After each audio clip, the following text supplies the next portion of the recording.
Hello, everyone, and welcome to a brand new episode of Internet Friends, the episode where we fuck some monsters. Hell yeah! Finally! I know nothing about this game. And I told you specifically not to look up anything about it, so that's good. I'm excited, though, now that I know the premise. Yeah, well, yeah, that is basically the premise. We are going to be going to a monster high school where everybody is above the age of consent because, you know, legal reasons. Yeah.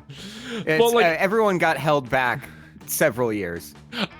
So we'll talk a little bit about it later, but I do kind of appreciate that for like the perspective of like how like teen drama shows where it's just like, oh, look at these high school kids. It's like these people are in their 30s. Yeah, playing teenagers. So like I think it kind of works funny on that level, but we'll talk about this a little bit more as we go.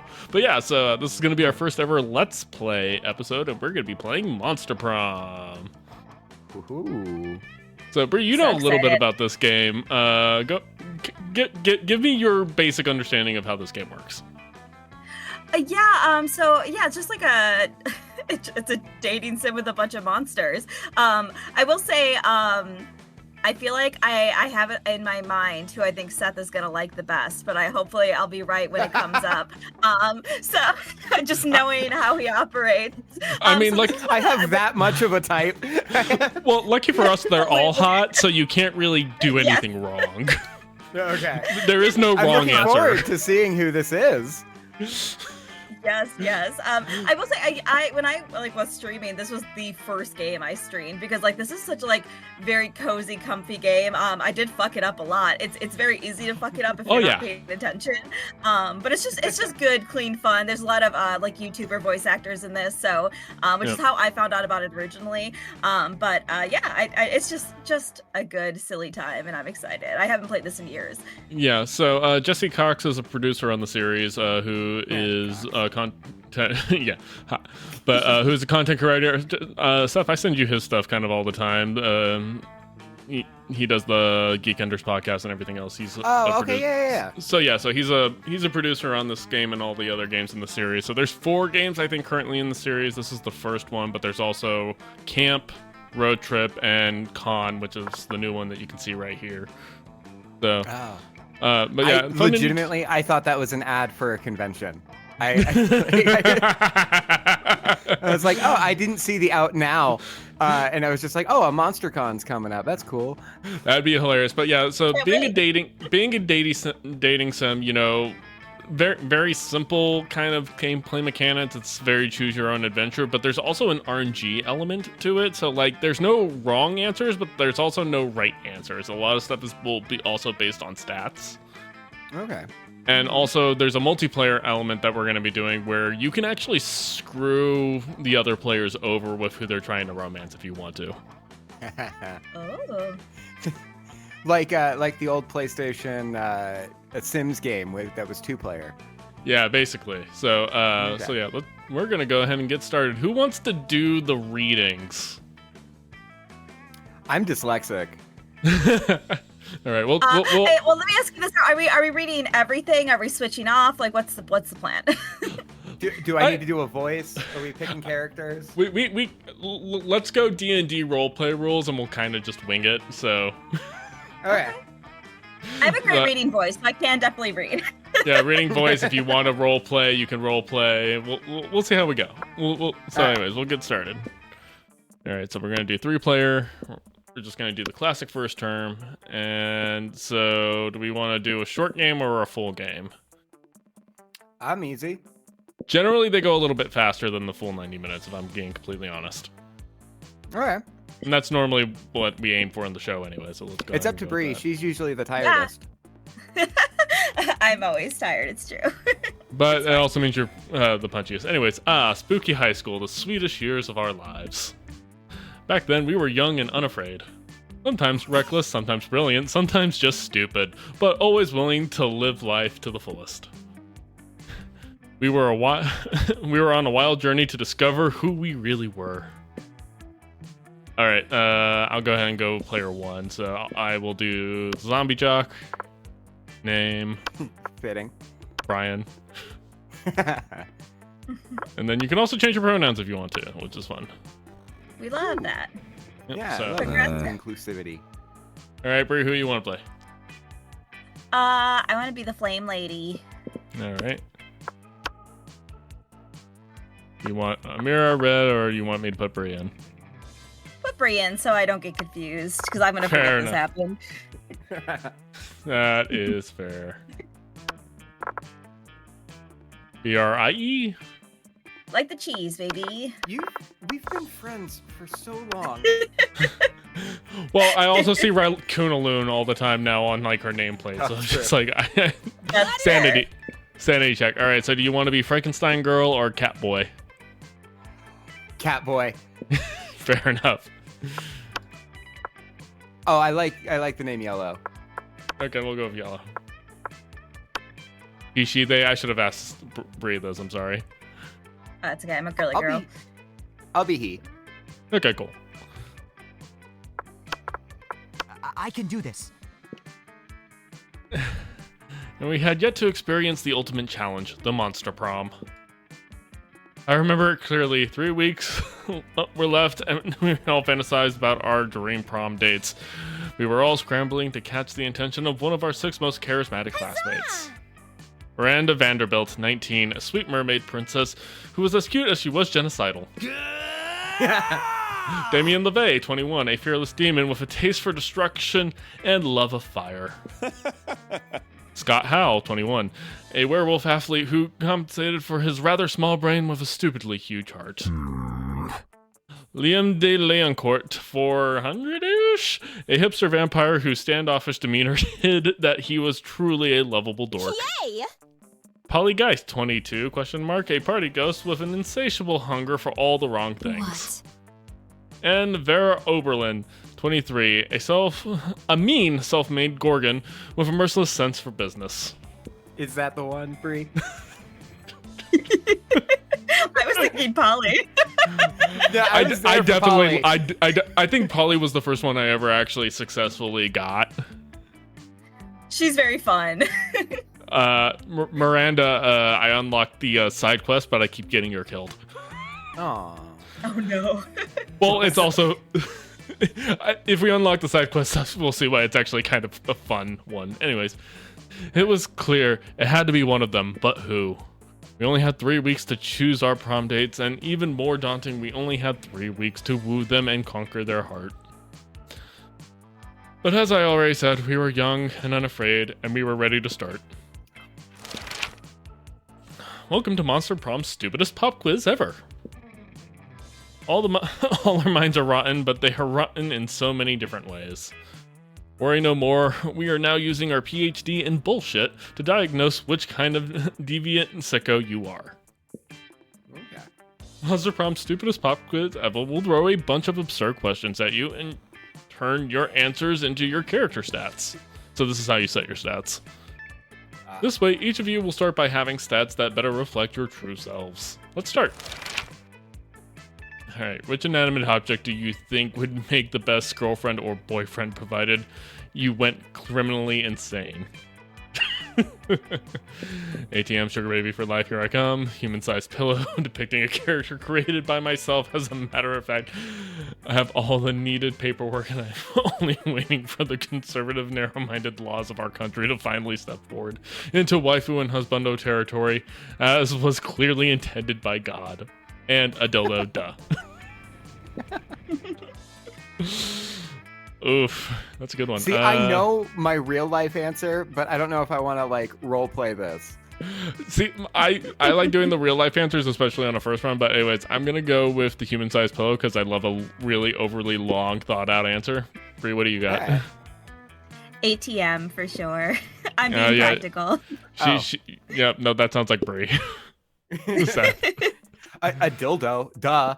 Yeah. Which is also my real life answer. It was my second choice. You were raised by a pack of wild wolves who also happen to be tech moguls who own some of the most profitable companies in Silicon Valley. They would be kick-ass role models and wild wolves. Sick. Really progressive marriage between a kick-ass venomous snake and actual fire. I love fire and I see no issue with being raised by it. And a mysterious old man who saved me from the sea streets in order to raise me as his disciple in ancient ways of rad DJing. Oof. I see an obvious one for me. I'm gonna go with the dumb answer. Oh, okay. That's the one I was gonna pick. Yeah, That's you the can one pick I that was one gonna too. pick too. So we're all Jake has done a mistake Perfect. in actual 5. I mean, that makes sense for Bree's character. Absolutely. Yeah, no, I'll go. Oh, too okay, late. never mind. Too late. We're all very Locking it in. bold. Yeah. What would be the most what would the appealing? most- So this one gives you basically an up for whoever you were planning to romance, basically based on what you choose. What is most appealing in a love partner? Taste for partying, future shining personality, kawaii eyes, sharp wits, a big horn, soft fur. I like him horny. I want a big horn too. Oh, we're gonna go after the same person? Okay.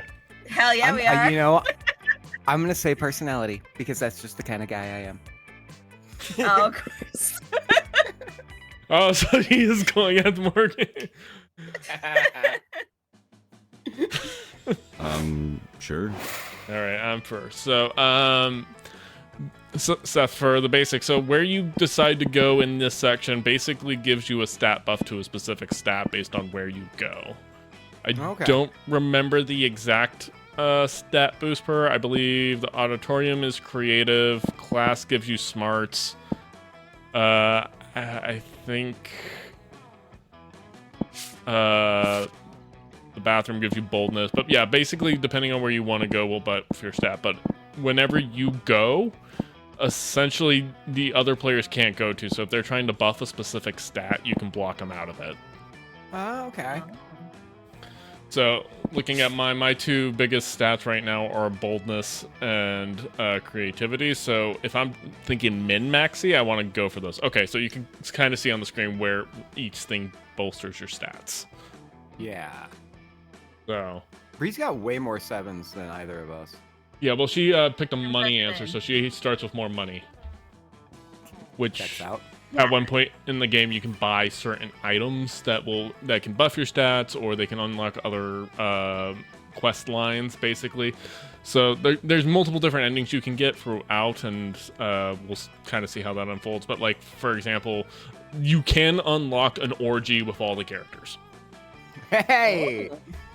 which I almost did, but failed barely once, which was unfortunate. But anyways, so I'm gonna go. Every orgy I've ever gone to. Yeah, same. It's a lot to keep track of. Yeah, I got way too into the game of Uno and just you know. you just pop a Viagra and hit the vape Stop, pen, and yeah. you just basically just let the night happen. Smart moves. All right, so I'm gonna go to the auditorium. That day, while rehearsing for the class play, it is as though the muses themselves had descended to give you a figurative blowjob. Your performance is intense and inspiring, and it will be remembered for generations, which is pretty rad as high school play standards. You gain +2 creativity. Nice. You're bored and doodling in your notebook when Damien suddenly appears. That What armor the is fuck sick as is fuck. this doodle? Is that me? Am I cuddling shirtless with Liam? What? Loser. Dude, if you were looking for a shortcut to the morgue, it's your lucky day. Give me a good reason not to cuddle your face with my fist. Oh no, they discovered the erotic fan art of them, and you can't think of a way to calm down the both of them. But Erotic maybe the friend fiction. Tina Maybe Belcher one of- over here. But maybe the right answer can calm down one of them. What the fuck is this? This fuckery, dear Damien, is art I present to you, Yahweh. Don't be silly, you don't want to fight me. You're clearly fighting against your urge for cuddling. Ooh. Oh, tough choice. I feel like if I was in this situation, I would be like, this is art, obviously. And it is. And I got a creativity buff. Calm down, Damien. You're such a big idiot. I've heard about this. Yahweh is a millenary form of art from the east, a delightful celebration of love and desire. What? So authentic. And I must admit, this piece is full of raw talent. Look at the strokes, the expression, the suggestive placement of the hand. It conveys so much with so little. Dude, are you high? Look at this other one. You're fucking pregnant. This is insanity. Oh, you're Love weird. Craig in this house. Two not vastly different answers. It's not insanity, but neither is this one exactly. Yeah, hey, it's mpreg. Behold. What a way of standing up against the gender status quo. They're changing the world one pregnant doodle at a time. I'm out. No, there's no way you can convince me that this shit isn't weird or wrong or problematic. I'm out of this plot line. Ignore him, Brian. I have been searching for the pinnacle of art for generations. Little did I know it was here all along, in the ancient form of Yahweh. Will you accept me as your student? May I be your sensei? May I call you sensei? I think it's a good thing you gained +1 creativity and +1 smarts. So basically with the stats increasing, I want to kind of focus on creative answers because those are the ones I'm going to most likely succeed on. Let's do this. All right, Bree, where you want to go? I'm gonna go. I'm gonna go to the middle one. Is that the classroom or is that the gym? That is the classroom. Let's go there. Bree is such a bookworm. All right, you're reading your sections, Bree. You got it. That day you listened to your elders and learned valuable lessons. Sometimes, after all the monster nonsense and the dating gimmicks, you forget that attending class is supposed. Okay, eat my ass. Are you serious? How dare you? I'll quit right now. I'm gonna interrupt you every second when you're reading. Sometimes, after all the monster nonsense and the dating gimmicks, you forget that attending class is supposed to be the primary activity at this high school. You get +2 plus smarts. 2 smarts, yeah. Oddly enough, you notice Damien and Vera having some kind of business meeting. At least they're both sitting holding manila folders. You move closer to see what's up. Hey there. Now, Damien, it seems we both agree that William the Incubus is a piece of sentient garbage who deserves harm. I will not be able to do voices. True. I believe that together we can make William very unhappy. I prepared an action plan for a potential merger. Have a look. Vera opens her folder to reveal intricate charts with titles like, what does that say? Derision coefficient and maximizing humiliation dividends? I brought a folder too. Damien opens his folder. There's a piece of paper that says punching on it. I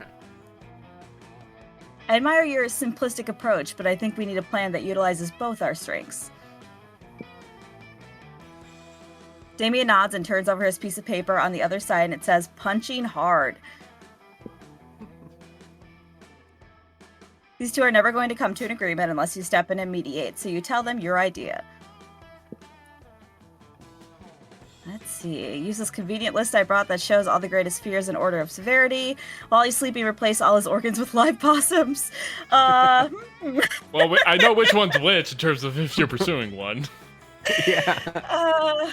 Both great options, by the way. Interesting. Yeah. Listen, I really want Damien. I assume Damien's probably going to want the second answer, but I hate that answer. Look, she wants her horny boys. Sometimes listen. When you're trying to appeal to a horny boy. You know how we are. It's in our bisexual blood. I was about to say, you damn bisexuals. I know. All right, I'm going to go ahead and give you the second answer. Yeah. I may have misheard you, but I'm pretty sure that plan doesn't involve any punching. Uh-oh. It's also staggeringly inelegant. Non-consensual surgery? Possums? You couldn't have thought a little harder about this? Fuck! You're both hot. What am I supposed to do? Yeah, possums don't grow on fucking trees. You're a failure. Oh no. And even if they did, do we really want to doom a score of possums of slow death inside William? I guess not. You know what though? We could switch all of William's organs with all of this idiot's organs. Awesome. But he's into you. Okay, Right. perfect. It worked I lost out. stats, but he's into me, so I'll take it. Yeah, you just Isn't that lose. just dating though? Yeah, you just lose your 100%. creativity and your boldness out. But Hawkeye likes me. Yeah, so that's the other thing. Successes give you buffs, but if you start failing certain checks, you lose some of your stats. So that's something you kind of have to keep in mind. It's really easy in this game to start fucking up and like just chaining it together. I look forward to being Yeah. the train wreck. Yeah, that tracks. All right. All right, where are you going, All Seth? right. Let's see. So I'm fun, but I should probably raise my charm. What are my options over there? So, if you are trying to raise your charm, I believe, yeah, so you would want to go to the gym. If you're trying to raise your fun, you would go to the outdoors. Let's go outdoors. All right. That day, during recess, you start a half-hour rave that goes full crazy. You have no idea how it escalates so much, but at one point, there are like 300 people there. Someone summons demons from a nightmare dimension. The consequences might distort the fabric of reality itself. But who cares? It's a rad party. How's that for fucking reading? Wasn't that Again, great? too Could've been fun. better. Well, I can't handle criticism, so. I don't make fun of people for how they speak because I'm not an asshole. So. I'm just here to fuck. Let's be real. We came here to fuck monsters and play video games, and I'm all out of video games. Yes. After, you're walking along when suddenly a car skids to a halt just in front of you. It's not the most logical location for a speeding car to barrel through, and yet, here we are. Vera and Damien hop out. God, hell yeah. The work isn't bad, it's just not at the level it needs to be if you want to win this all-star drag race against a very badass hunk of metal. What's your plan to win, Damien? Just drive your car really, really fast? Of fucking course it is, Vera. That's literally how street racing works. And he's not wrong. Very great. And that may have won you I'm getting horrible flashbacks to youth group when I used to have to read Bible passages in front of the class. Just that. I came in so strong. That may have won you the crown in the past, but it won't work against Justin Drivington. Great name. Don't worry about pronunciations because I'm going to fuck it up so much as we go. Okay. We're doing our best. Damien. He's driving the Thunderfuck 5000. Hell yeah. The dream car. And I'm driving Nancy, a pile of shit I lovingly cobbled together out of every car I've ever destroyed. Either in a race or just literally destroyed via arson or whatever. And Nancy can take on anyone, anything, anytime. Fucking metal. The Thunderfuck 5000, great name, is an electric car. Nancy runs on the juice of literal, actual dinosaur corpses. What could be more badass than that? So pathetic. I don't know. Maybe running on pure lightning? Nancy is a piece of shit, Damien. Deep down, you know that she does not have what it takes to win us this thing. Seems like this drag race is pretty important to the two of them, and that they're No, sorry. And that they're not going to come to an agreement on their own. Looks like it's up to you to be the voice of reason. Attitude is everything, but Nancy will never embrace her inner fierceness with all of Vera's criticism. Come on, Damien. Let's give this car a makeover. Snaps. Vera, you're right. Nancy is amazing, but she can't quite make the grade. We need to crossbreed her with a faster car. I'm going option 2 because I think that's going to get me approval from the sexy snake lady. Yeah, that tracks.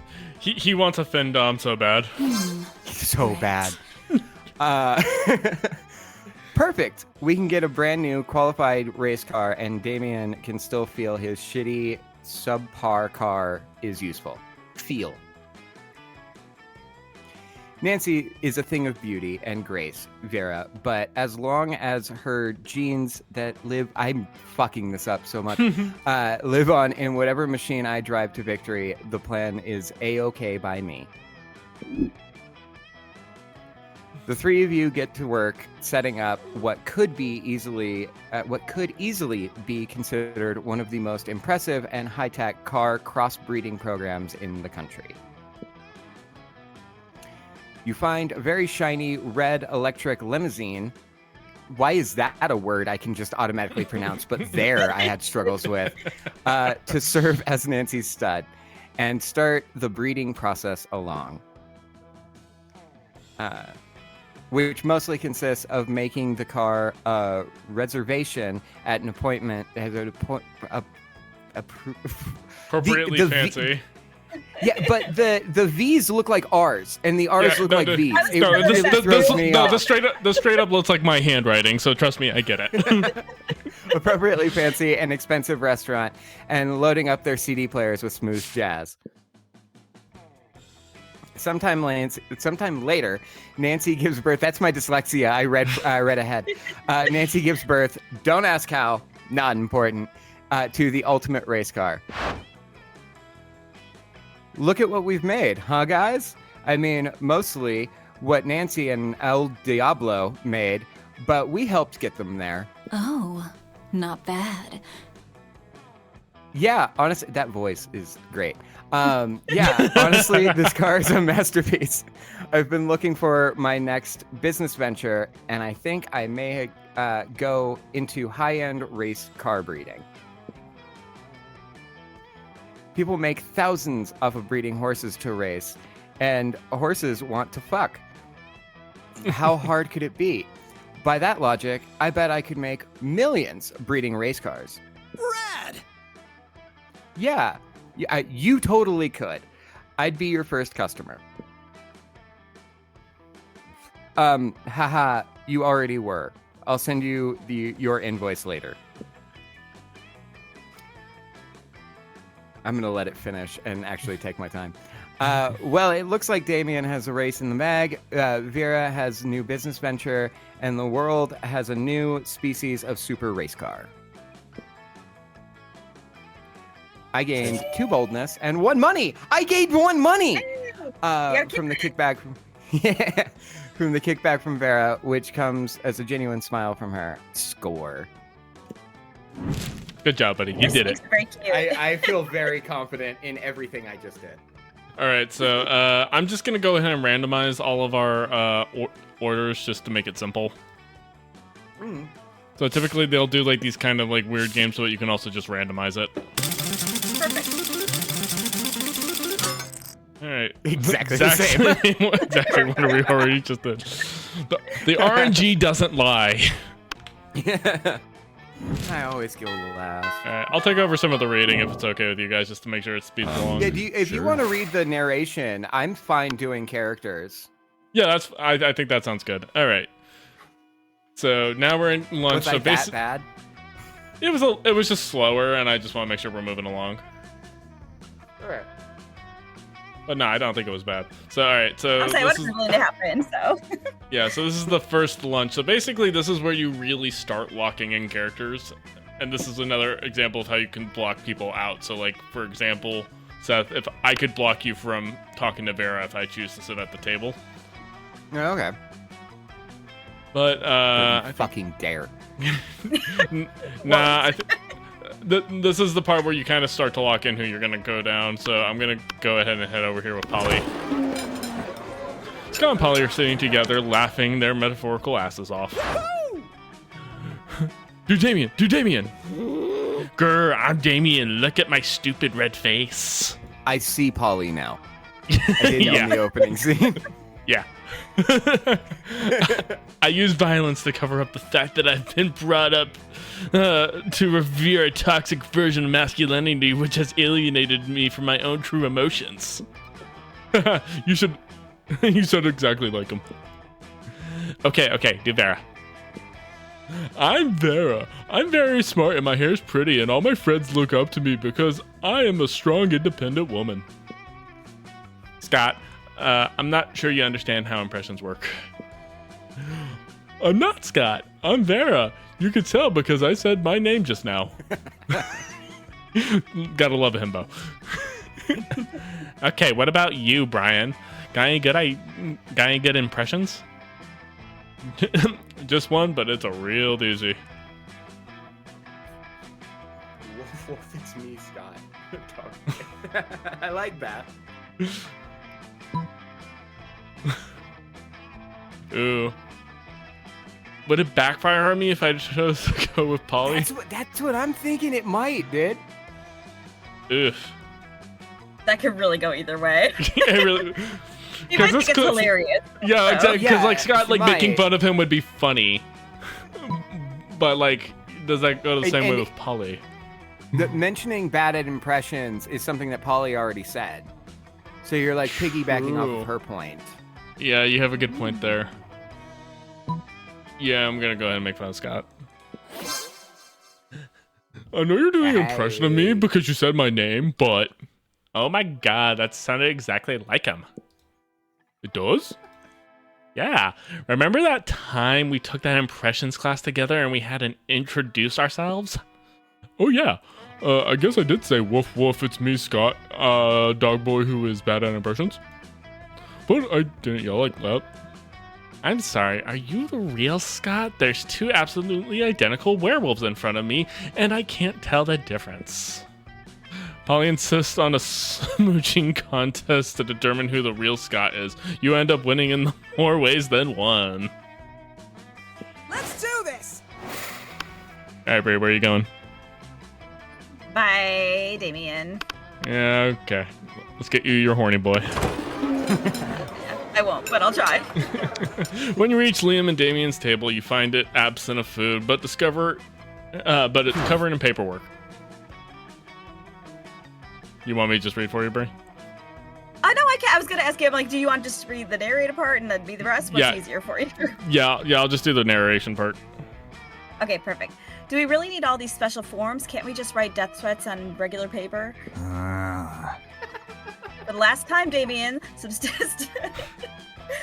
No, I got in trouble in high school for sending death threats to other kids. That is the most on-brand thing ever. I was saying, not surprising. He was just doing Twitter before Twitter was a thing. Yeah. True. Ahead of your time, really. So. Yeah, really. Honestly, truthfully. Change within an administrative system requires mastery of the mechanisms of bureaucracy. ...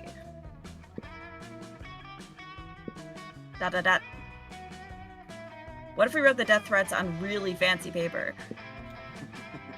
Lear in terms to address you.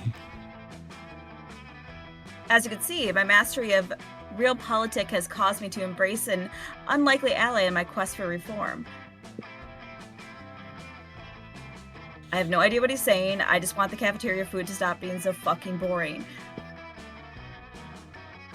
You see, our interests are aligned. I too desire a menu less pedestrian. Sure. Either way, we're stuck on the last bit. We know what we want the menu to change, but we don't know what to change it to. Yes, we have indeed encountered a culinary block. Perhaps you can suggest something appropriately artistic? Okay, a white plate with a single sprig of parsley in the center, the essence of minimalism. A bowl of knives, the essence of knives. Well, I think I know which one is going to get you what you want here. Yeah, I'm gonna make some assumptions. Sad thing is, this would be a thing Brie would say more likely than a bowl of knives. I don't know. I like food. None of these are food options. Spring of parsley. That's Parsley food is a adjacent. food. You put it on food. It's a garnish. Yeah, But that's true. Yeah, but let's Damien loves knives, right? I was about to say let's get you your horny boy. Yes. Now that's interesting. Knives seems a bit didactic. We'll see how didactic it is when I'm stabbing faces with a bowl full of knives. You don't know what didactic means, do you? Rad! Nope, but I do know how funny it'll be to watch a bunch of nerds try and finish a knife bowl. Damien's application to add knives to the menu is a success. He starts holding daily knife eating contest. There are no winners except Damien, who thinks it's hilarious, and you who came up with this. All right. All right, so you going I for your think you fin know down? where I'm going. Yeah. Oh, the mermaid lady too. I'm open to that. Oh god, I hope that's the case and you end up with the mermaid side quest. That would be so funny. Let me just put it this way. Sea creature revolution. Ooh. You arrive at your chosen table to find Miranda folding napkins at Vera. How do you fold napkins at somebody? Sorry. Do you do you want to know what this one is for, Vera? No. I'll take that as a yes. The rose-shaped napkin fold is for birthdays between ages of 16 and 22.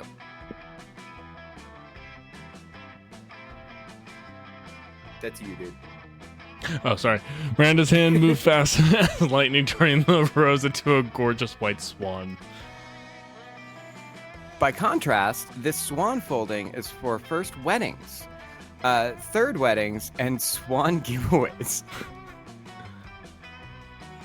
As a fashion enthusiast, I have never been so bored by a piece of fabric.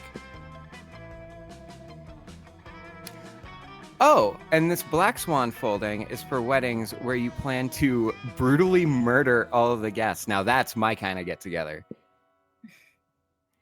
Not very popular, the black swan folding. Okay, that's sort of cool, but I'm still aggressively uninterested. You happen to have some napkin folding skills yourself. Maybe you can spice up this interaction. You decide to show off your most impressive napkin fold. If you fold the napkin like so, it creates a self-aware napkin whose sole purpose is to fold more napkins. The writing in this is incredible. This withering snake fold is for when it is time to leave Vera alone and stop explaining napkin folds. That's gonna get you Vera. Yeah, but I also really like the idea of a self-aware napkin. I'm gonna do that one because I like it. Oh, that's adorable. Look at it folding everybody's napkins. It's like a tiny, adorable surf. It looks like it's folding the other napkins into more self-folding napkins. I am so happy with what I've just unleashed into the world. I know, it's so efficient. Go, little napkin surf. Be free. Aren't you worried this will turn into a self-replicating napkin scenario? Progressively geometrically. Thank you. Until the world is nothing but napkins. Why? That sounds lovely. God, you're impossible.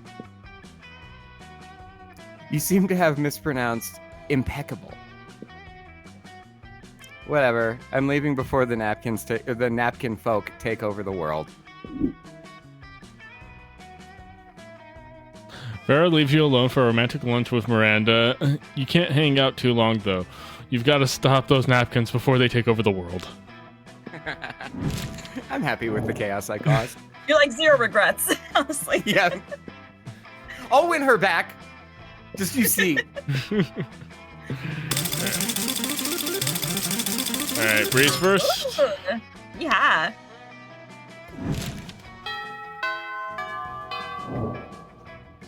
Let's do this. Alright, Bree, where are you going?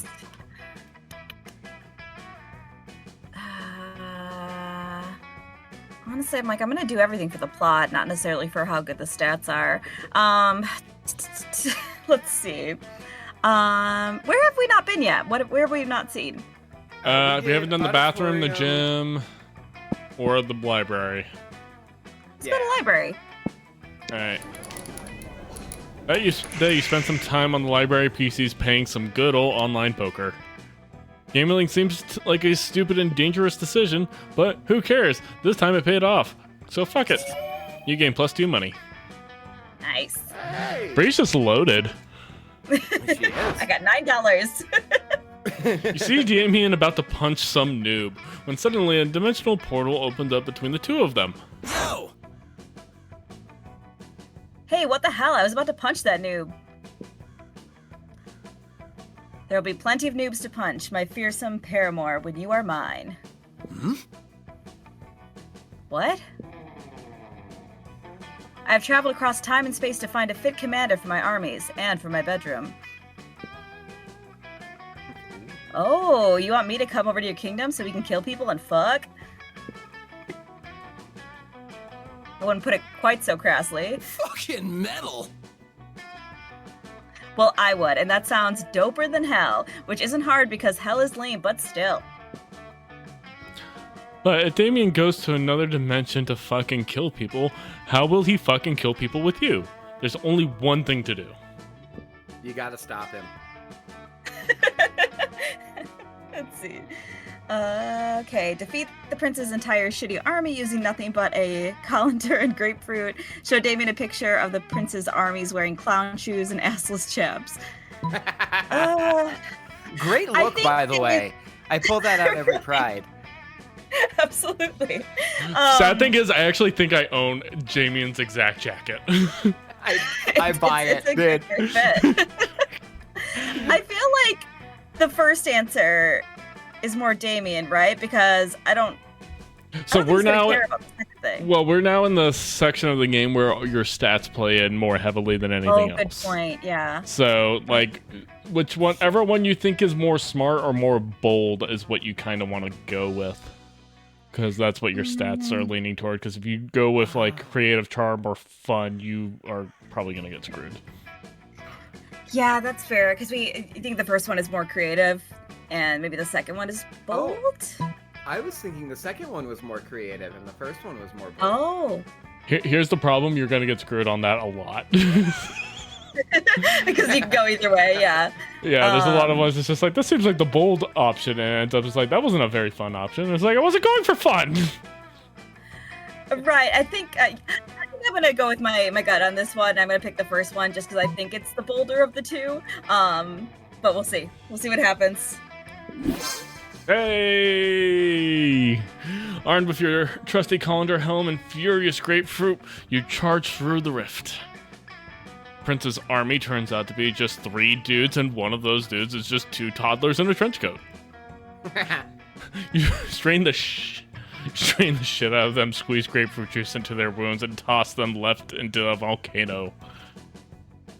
And once more, you live stream the entire thing for Damien to watch back home. When you get back, he's applauding. Holy shit, that was wicked. I've never seen someone be so gratuitous with a grapefruit. Screw this interdimensional a-hole. I want you to teach me about using limes as an offensive weapon. Prince looks back to his kingdom and recruits a new shitty army while you teach Damien the mysteries of a citrus foo. You gain +2 charm and +1 boldness. Hell yeah. Okay.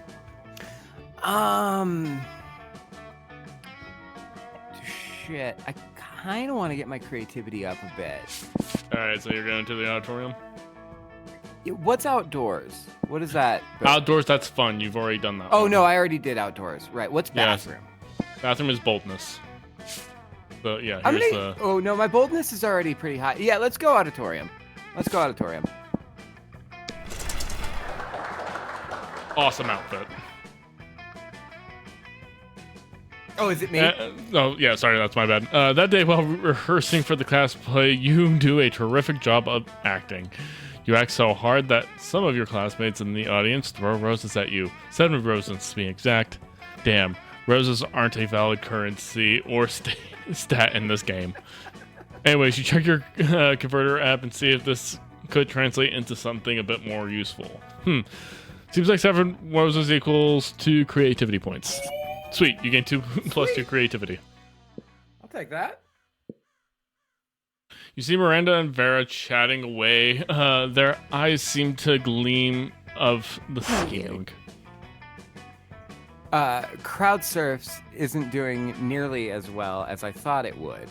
Oh, if it isn't yellow. Yep, that's how Greetings, women fellow usually classmate. talk about me. Would you like to be a customer? Once upon a time, surfs were only for the rich and fabulous. Da, da, da, da, da, da. Like Vera and myself. But now, thanks to our app, Crowd Surfs, you too can have your very own crowd-funded surf. The app is being generously funded by my royal family, who wish for everyone to experience the joys of royalty. And get richer off of it. I like how Steph's going after the 2 most capitalist characters in this game. They're hot though. Yeah, It checks out, trust me. It's on brand. I think our business might be failing because the surfs are simply not of high enough quality to maintain customer interest. Is this slavery? Am I supporting slavery? More or less. Well, It's why I want you to unlock this, the fish revolution. Okay. The surfs need to have more enthusiasm for their jobs.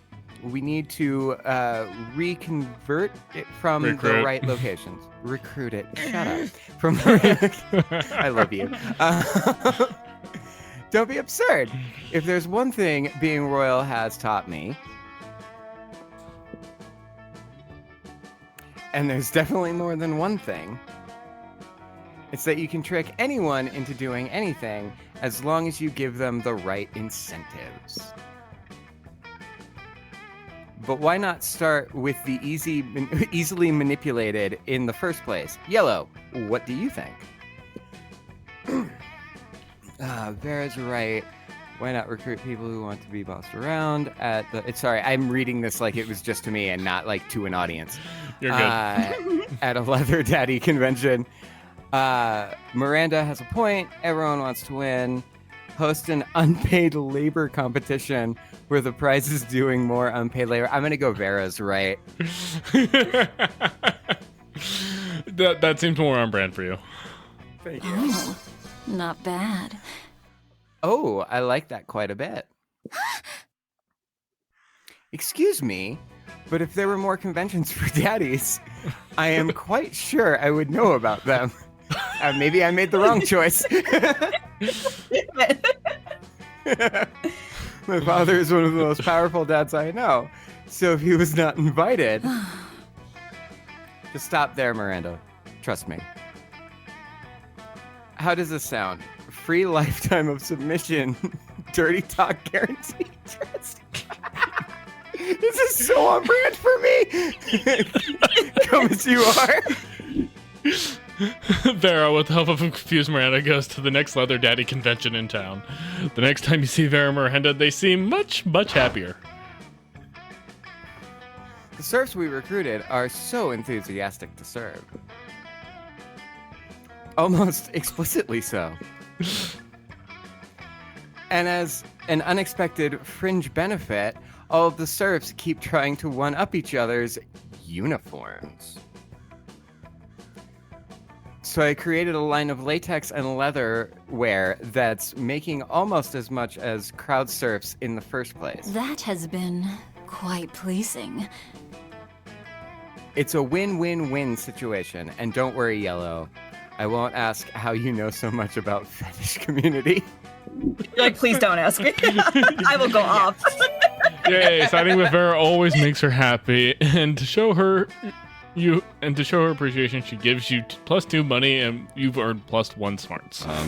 Sure. I got like hella money. All right, so when you see the cat, that's a shop where you can buy stuff.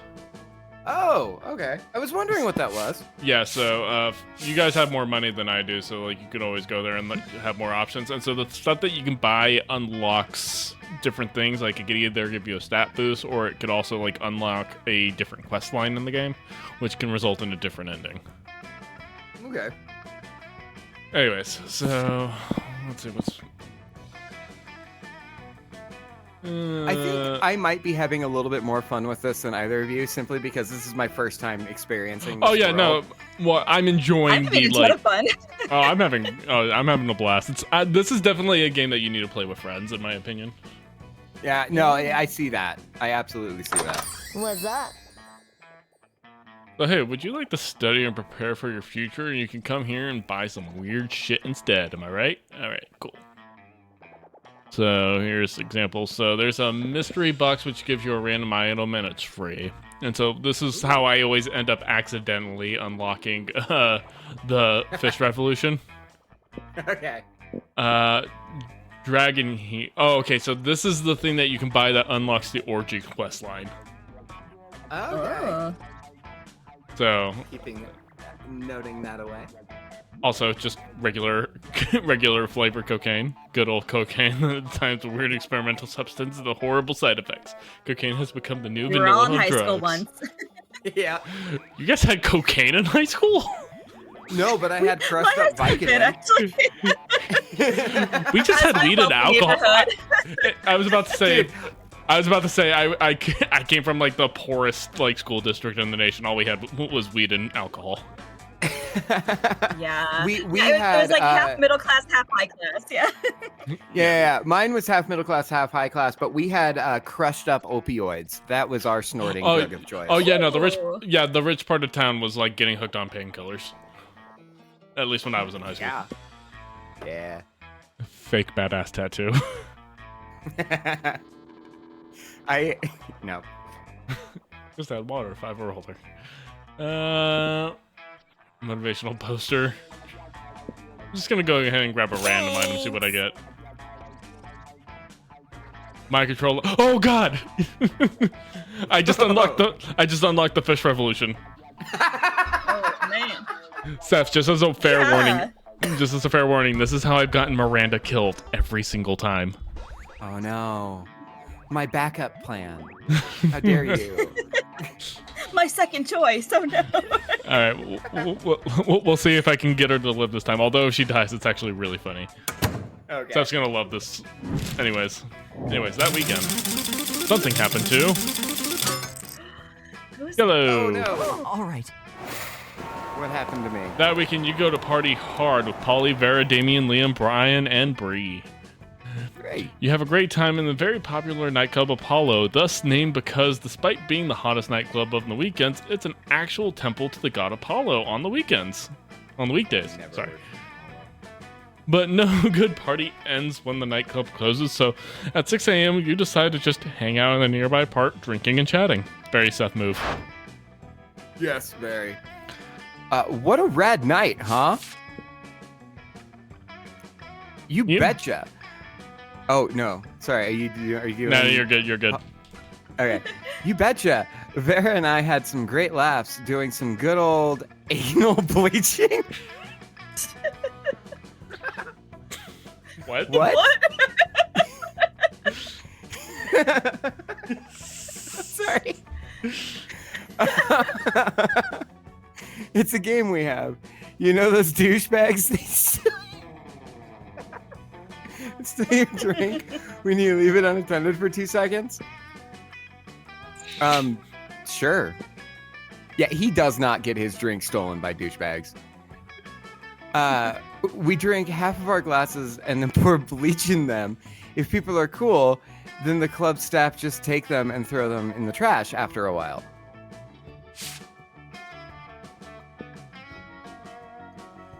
But if someone wants to play smart, then we fucking bleach those assholes. All right, I like this. I like that game. Thus, anal bleaching. right, I'm on board. Metal. Remind me never to get on your bad side. Get on the bad sides of you two. Anyway, what should we do now? Know any cool after parties? It's 6 a.m. Go to bed. I think that douchebag mummy said something about an after party at some nearby catacombs. Ooh. Oh, but remember, he got bleached. Right. Then I've got nothing. But this can't end without a wacky situation that forces one of our friends to make a hard choice that leads to an absurd outcome. No sooner has Liam finished his thought than a cloud of mystical green smoke appears from out of nowhere, and a groovy bearded guy emerges from it. Hey kids, my name is Joe the Laser. I'm like a laser wizard, and today I have a quest. The quest of teaching you how to properly dance to a hit song. Here we go. So, do you remember the classic early 2010s staple party rock anthem by LMFAO? Today, I'm going to teach you how to do a laser shuffle to it. One comes in demonstrative the shuffle with me. Hard pass.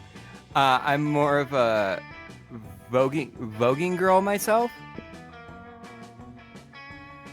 Meh, I have no problem dancing with strangers with magic powers in parks. Also, shuffling is kind of my thing.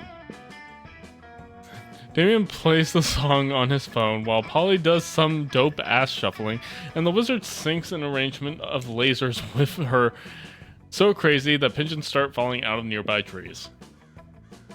Just wow. Wow, indeed, my fellow young strangers. And so my quest is to pass this knowledge on to you, but who could take on such an important burden? Unfortunately, at that moment, you were smelling your own armpit and your hand was raised, and now everyone is watching you. Fortunately, you're pretty decent at shuffling, but whose laser magic will best complement your dance?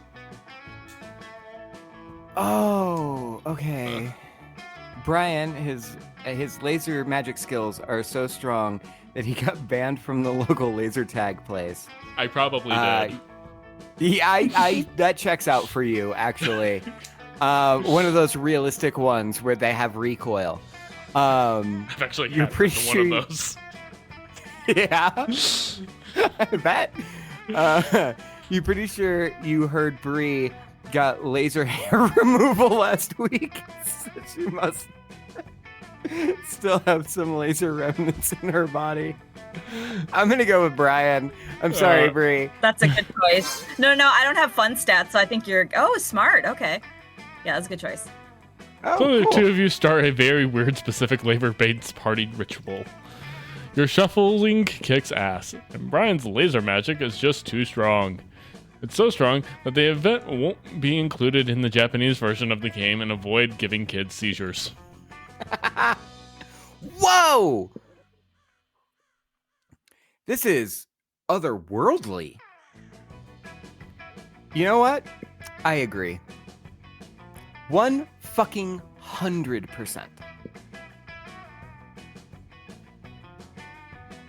What a masterful and splendid display of laser magic. You're the chosen one, says Joe the Laser. I have to reveal something to you. I was a wizard in disguise this all time, and I was secretly testing you to find out if you were pure of heart and strong of laser. You literally just told us you were a wizard. Whatever, I'm super drunk, but the important thing is you passed the test. Then what's our prize? Is it 7 dolphins? A car? A car made of 7 dolphins? The wizard ignores Polly and puts its hand over you and Brian's shoulders and whispers, "The prize is earning the respect of your friends, and now that I've found the chosen ones, my time in this world can come to an end." He winks at you and then slowly and emotionally evaporates. Damn, the vapor is infused with the strong smell of cheap rum. Did he just die? We will always remember Joe the Laser. Wow. Let's pay our respects by shuffling. You burst into a more awesome shuffling and laser magic. A cheap, rum-scented breeze makes you look at the sky, and there you see a cloud shaped like his face, winking at you creepy. Still, you and Brian gain +2 fun and +1 creativity thanks to Joe the Laser. Hey, we've all gotten drunk downtown late at night. We have all met a Joe the Laser. Right? Oh, yeah, absolutely. As a matter of fact, he lives on the street corner. It's totally chill. He bums a cigarette off me every week. I think I got in a fight with Joe the Laser once while waiting for a bus. You told me about that one. Yeah. He wouldn't give me back my lighter. Let's do this. All right, Bree, where are you going? Let's go to the bathroom. All right, so bold. That day you skip class and just hang out in the bathrooms because you respect no authority. I guess some people just want to watch the world burn. By skipping class and hanging out in the bathrooms, you give zero shits, but you gain +2 boldness. Of course, no trip to the bathroom would be complete without running into a group of your classmates doing something stupid. Oh, Damien, you're the worst. There's your horny boy. I know, right? Ah, She means that in a bad way. Did you really have to set fire to our entire deck of cards? I don't know. Did the deck of cards have to keep dealing me shitty hands? Not necessarily. That's not how probability works. Well, then I guess I didn't necessarily need to set it on fire, but since when does that stop me? Well, now you've stopped all of us from playing poker. Now what are we going to bet on? Mama needs a new pair of shoes. Yes, and I derive an almost sexual pleasure from taking your money, so what's the new game? Oh, you know the perfect poker alternative. I feel like your horny boy is gonna love Russian roulette. Oh yeah, absolutely. He's gonna love that, yes. I'm not gonna take your girls, so either of them. I appreciate that. Thank you. Of course. Bro looking out for bro over here.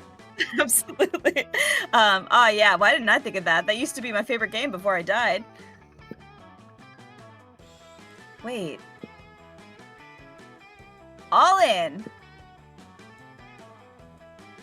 Polly pulls an antique revolver out of nowhere, spins the cylinder, points it at her head, and then pulls the trigger 5 times until it fires. The bullet goes through her intangible head and bounces off the ceiling and embeds itself into a mirror right next to all the other bullet holes. I guess Vera and I split the money. Dang, I always lose at Russian roulette. Let's play again. I'll go first. She clearly doesn't know how to play. How you ever died is a mystery to me. Yeah, me too. Hey, yeah, me too. You decide to get out of the bathroom and avoid any further ricochet from the gunshots echoing behind you. It seems your friends are all delighted of your suggestion. You gain +2 fun and +1 fart. Sure. Alright. Oof, okay. Where are you going? I'm gonna need to boost my smarts if I'm gonna survive. You are astonished by the new stuff you learned in class. You thought high school was all about doing stupid shit with your friends and trying to find true love. Who would have thought that class would have actually been useful? What a nice surprise. You gain +1 valuable lesson. Good luck trying to use that in this game. And +2 smarts. I don't even see valuable lessons. Suddenly, you hear an elegant gurgle sound from water trumpets, and Miranda's about to issue a royal Now decree. to Miranda Vanderbilt. I, Princess, grant you permission to speak casually with me for a short period. You're welcome. Fuck yeah, you're awesome at speaking casually. Let's do this. Now that we're speaking casually, I really wanted to tell you about the event of the season. No, not prom. I mean the event of the season for poor people. I mean the Royal Winter Surf Party mandatory celebration festivity of Surfly Service. My serfs and I are total BFFs, so I've decided to throw them all a party celebrating a lifelong mandatory service to the Royal Vanderbilts. And since I love my serfs so much, this party must be absolute best. I'll spare no expense. So, I'll have my serfs build an underwater grand hall for the celebration. It should only take about 12 days of non-stop back-breaking labor, plus we'll need decorations for all the party, so I'll have some serfs get dressed up and tie themselves to the walls. So cute. And we don't want any of the serfs missing the party, and if the family members get sick, so we'll have to issue a decree. Serfs are no longer allowed to have families. I'm the most generous princess of all time. But of course, I don't want you to think that I'm spoiling them, so I'll need your mind control classes just to make sure that we don't have any serfs insisting that they value their families or anything dumb like that. You hand over the mind control class tapes to Miranda, so she's good at controlling you. It's terrifying to think about what she'll do with actual mind control powers, but who cares? You stand this watery day. I'm just so excited. I feel like singing. Suddenly, an adorable little eel pops out of Miranda's purse. Yee, that's a great idea, Princess Miranda. Let's sing. The accent will make sense soon, I promise. No, the accent will make sense. Miranda starts singing, the eel starts singing back up, and now this eel is shockingly great harmony. The scenery is always greener in the democratic state. Hey, but the loyal serfs all love my exceedingly high tax rates. Under my rule, surfing knows better. They'll serve me forever, and now go eat your gruel. What a charming little tune. Who knew that monarch geese could sound so fun? Miranda bows while you clap enthusiastically. La la, Princess Miranda. You're amazing. You have the prettiest singing voice in the whole wide world. I know, right? My execution serfs made sure that no one in the whole country was better singer. Now, let me introduce you to my song serf, Mr. Feel the Eel. Me, Mr. Feel the Eel. Pleasure to meet you. I'm the luckiest eel ever because I get to help Princess Miranda plan the winter surf party. That's right, of course I need my serfs to do the most preparation for the party. As I'll be entirely consumed by the planning process, the burden of leadership falls upon the royalty after all. For example, I'm going to do the difficult mental work of deciding that there will be drinks at the party. Now that I've done the first half of the work, I'll leave you to decide what kind of drinks and how we'll get them, and who's going to pay for them, and all the rest of the planning. You're so smart, Princess Miranda. We'll take it from here. I must depart. Yay, I'll leave you two because I need to go recline in velvet chase and gaze out in the window longingly. Oh wait, that was amazing! What an amazing opportunity for the death of the princess. Wait, what? Good job, comrade. No need to continue the charade, comrade. The tyrant is out of earshot. The Vanderbilt serfs are united together in hatred, and after our years of pain and toil, we shall finally send Princess Miranda straight to the depths of the watery hell. Let your loathing boil to the surface as we plan her demise. This foolish party has been in plan and will be setting of our assassination. The revolution is here.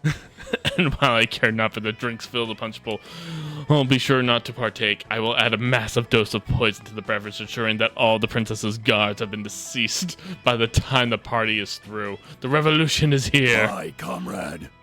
I take my leave, comrade. May the dream end of the tyranny and end of the monarchy by the end of the Princess Miranda. Bah-ha-ha-ha-ha. This is Mr. Feel the Eel swimming away. Wait, how is he swimming? You're not underwater. Didn't anyone tell this eel the laws of physics? Miranda returns. I'm back. Woo. Gazing exhausting. I assume we finished planning the drinks. Think fast. It'll break Miranda's heart to know her serfs are planning to assassinate her, but you can't let her die before prom. She's the only one with the hookup for an underwater limo. I gotta be honest, halfway through that, I was like, I am really starting to not like Miranda. And then when the eel was talking about revolution, I'm like, oh, that's the right opinion. Okay, yeah, exactly. Yeah, that was kind of the point. And this.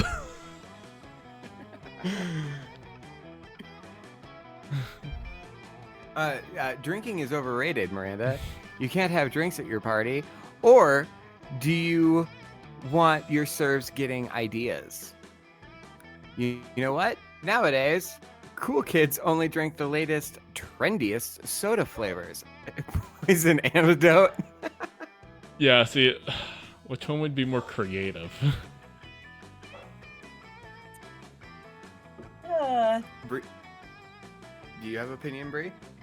Yeah. I feel like I'm leaning towards the second one, but I'm not sure. Yeah, see, like, this is why I always fail this one, because my stats normally aren't really set up to succeed. Right. Oh, okay. Yeah, so this is why I always end up getting Miranda killed, which, again, based on Seth's opinion of her now, is like, it's not necessarily the worst part. It's not just my opinion. It's the state of the world right now. Yeah, no, that Yup. exactly, exactly. Hey, look, all of our episodes always decline into us bitching about pastoralism. It's just what we do. Yeah. I'm gonna go with this. So bold. Oh God, thank God. Surf of ideas. That's terrifying. Oh, except for my ideas having surfs, but it's different because I told them to have ideas. So really, all their ideas are mine, anyways. Anyway, you're absolutely right. The serf should not drink at the party, just to be safe. Maybe serfs shouldn't drink at all. Yes, I've officially decreed that the consumption of liquids will now be illegal for all Vanderbilt serfs. You gently point out to Miranda that sometimes living beings need liquid to survive. Psh, food, water, shelter, whatever. All my serfs need are my generous and compensate leadership, compassionate leadership. Wow, how could anyone want to overthrow Miranda? You can't imagine. But this is Tyrannical Princess has overthrown your heart. You gain +2 charm and +1 smarts. All right. Okay. Wanna go spend some money? Where? Yeah, actually, yeah. No, because I'm saving up. Okay. Let's go outdoors, I guess. No, shit. I already did this one. Yeah, I mean, it just gives you more. It just gives you more of a buff. That day during recess, you start a half-hour rave of full crazy, and you start talking to Juan, the small magical Latino cat, when he tells you that you won't ever be as fun as Bob, the scary clown.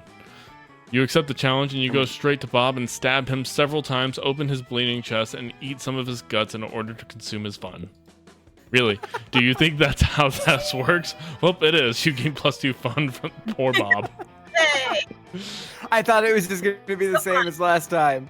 No, it's always a different thing. You just get the same buff. On the edge of the rave, you find Vera punching some numbers on her phone, the calculator app, and frowning. It's official. I've run the data, and it looks like I'm making approximately 0 monster dollars off of this rave. With all these people getting trunt in such a small place, did I say? It doesn't matter. You'd think it would be simple to financially exploit them. It's turned. But my normally skewed sense of optimistic capitalism seems to have deserted me at this moment. Tell you what, you help me come up with a way to turn these chumps into cash, and I'll give you 3% equity in my venture. Now that's a Shark Tank deal right there. And maybe a little something else. Do you see what I'm doing? I'm manipulating you with flirtation. Is that working? Oh, it's working all right, and you share your hot new business idea. All right. You see that dance move. You see that dance move they're all doing. Patent it. Not a bad idea. Why not literally turn them into cash by spiking their drinks with a potion I made that turns people into cash? Oh, this is the first not like immediate answer I have. Yeah. I think she would be more into patenting a dance move, but immediate cash. So you have the most balanced stats. I don't know if any of these are your fun option, which would be your guarantee, since you have a 13. You're pretty much balanced on everything else except charm, but I don't think either of these are charming. I don't think they are either. So you really can't lose. Well, like, if your stats are too low, like, you could lose, but I don't think there's a wrong answer for you inherently here. So do I want to sacrifice like a lot of our classmates' lives, or just make her money on the back end. Well, you definitely try to get to that back end. Hey. Amen, brother. Oh, fuck. That fucked me up. Let's turn everyone into cash. Smart. I'm sure if I experienced empathy, I'd probably object to this plan, but I don't, so I won't. This is every woman I've ever dated. I was about to. We found Steph's tight. Good job, everybody. Yeah. You're around spiking the drinks of the people don't like. Of the people you don't like with meat as milk. Pretty soon, monsters all over the rave and morphing into neatly wrapped bundles of cash. Vera's goons load the money into. I don't know why I read that. Vera's goons load the money into the armored car. As an added bonus, we've now created a lot of missing persons cases. Parents will pay out the nose to try and have their children located. Hey, do you have any more of that money elixir? I've got some people in Congress who haven't been obeying me. That is so bricked up right now. Before you know, you become Vera's wholesale supplier of Midas milk. You gain +2 money and +1 boldness. It's so good I'm not on camera because I am just rock hard. 3 full inches. Amazing.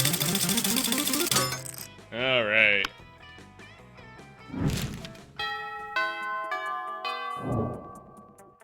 Let's do this. All right, where are we going, Brie? Damien. You find Vera sitting in front of a pile of money instead of food. As usual, Damien comes over and drops his own money pile on the table, and also some organs. Not bad. Not bad, but I prefer to exert a little less effort for my income. A dejected swamp creature slumps over to the table and adds some money to Vera's pile. Income? You mean this stuff? That's just what people throw at me to get me to stop punching them. And this is what people throw at me to keep me from revealing what kind of porn they're into. But I agree, the money is only secondary. The frowns on their faces are their own reward. Still, I'm always looking to improve efficiency. Have you tried developing business contacts in hell? Your victims will be even more terrified if they know death won't save them. Yeah, but that doesn't work on the undead. For those, you need a priest. A priest? You know how my family feels about priests. Ugh, I'm sick of terrorizing people one at a time. There's gotta be a way to terrorize everybody in the cafeteria at once. And make money at the same time. I'm sure there is. That is, after all, the essence of capitalism. Ooh. Set the building on fire and charge an exit. Trick everyone in the cafeteria into having an orgy, then film it, blackmail them in bulk. Ooh. I mean, Damien wants to set things on fire, right? And I feel like that's the bold answer, and I'm pretty bold, so I think that's a clear answer. And sorry, I did not mean to block you. I did not even notice anyone else is at the table. So I was at Damien. No, you're good. You're good. I'll forgive you this time. Yeah, so you're gonna go in with setting stuff on fire, Brie? Set things on fire. All right. Great. I'm surprised you didn't think of that, Damien. Damien, where'd he go? Hey, I'm back. I was just setting the building on fire real quick. Did I miss anything? What about the rest of the plan? There was a plan? Not anymore, Damien. Immune to fire as he is, continues doing exactly what he was doing before the fire. Beating people up for their money and organs. Sure. Alright. Well, I'm already locked into the we're Miranda. Still here? The restaurant's on fire. Like, Fine. Ludonarrative dissonance, buddy. Ludonarrative dissonance. I know all of those words, but that sentence makes no sense. You waltz over to Miranda and Scott's table to find them peering suspiciously into a burger. Secret sauce? Secret sauce? What dreaded mysteries do you conceal? Bro. Whoa, do you think that the secret sauce could talk? Cool. Hey, secret sauce, what are you made out of? No, Scott, the question was rhetorical. Awesome. Mine was loud. Oh, it's no use. We will never discern the active ingredient in this delicious secret sauce. Man, that list was horrible on that one. Unless you have an idea, Brian. The blood of your father's enemies, Miranda. That's why it's so delicious. Or, you're overthinking this, Scott. The sauce is made of secrets. Gotta be honest, Scott is like the perfect himbo, and I'm kind of regretting not going for him. I think I played this with my girlfriend, and she ended up actually hooking up with Scott at the end of it. It's pretty great. Well, the entire quest line is basically, it's like, prom's on the full moon, so I need to be locked in a cage, and just so you know, I'm super horny when I'm in full werewolf moon. Aren't we all? Right? Alright, I am gonna go with Blood of Your Father's Enemies. Blood of the Air People? I didn't know the high school cafeteria cared about my family's ancient rivalries. And everyone knows the Air People bleed candy syrup and barbecue sauce. I should have known. You know, I don't normally eat food myself. I have serfs for that. But I may have to make an exception. More blood?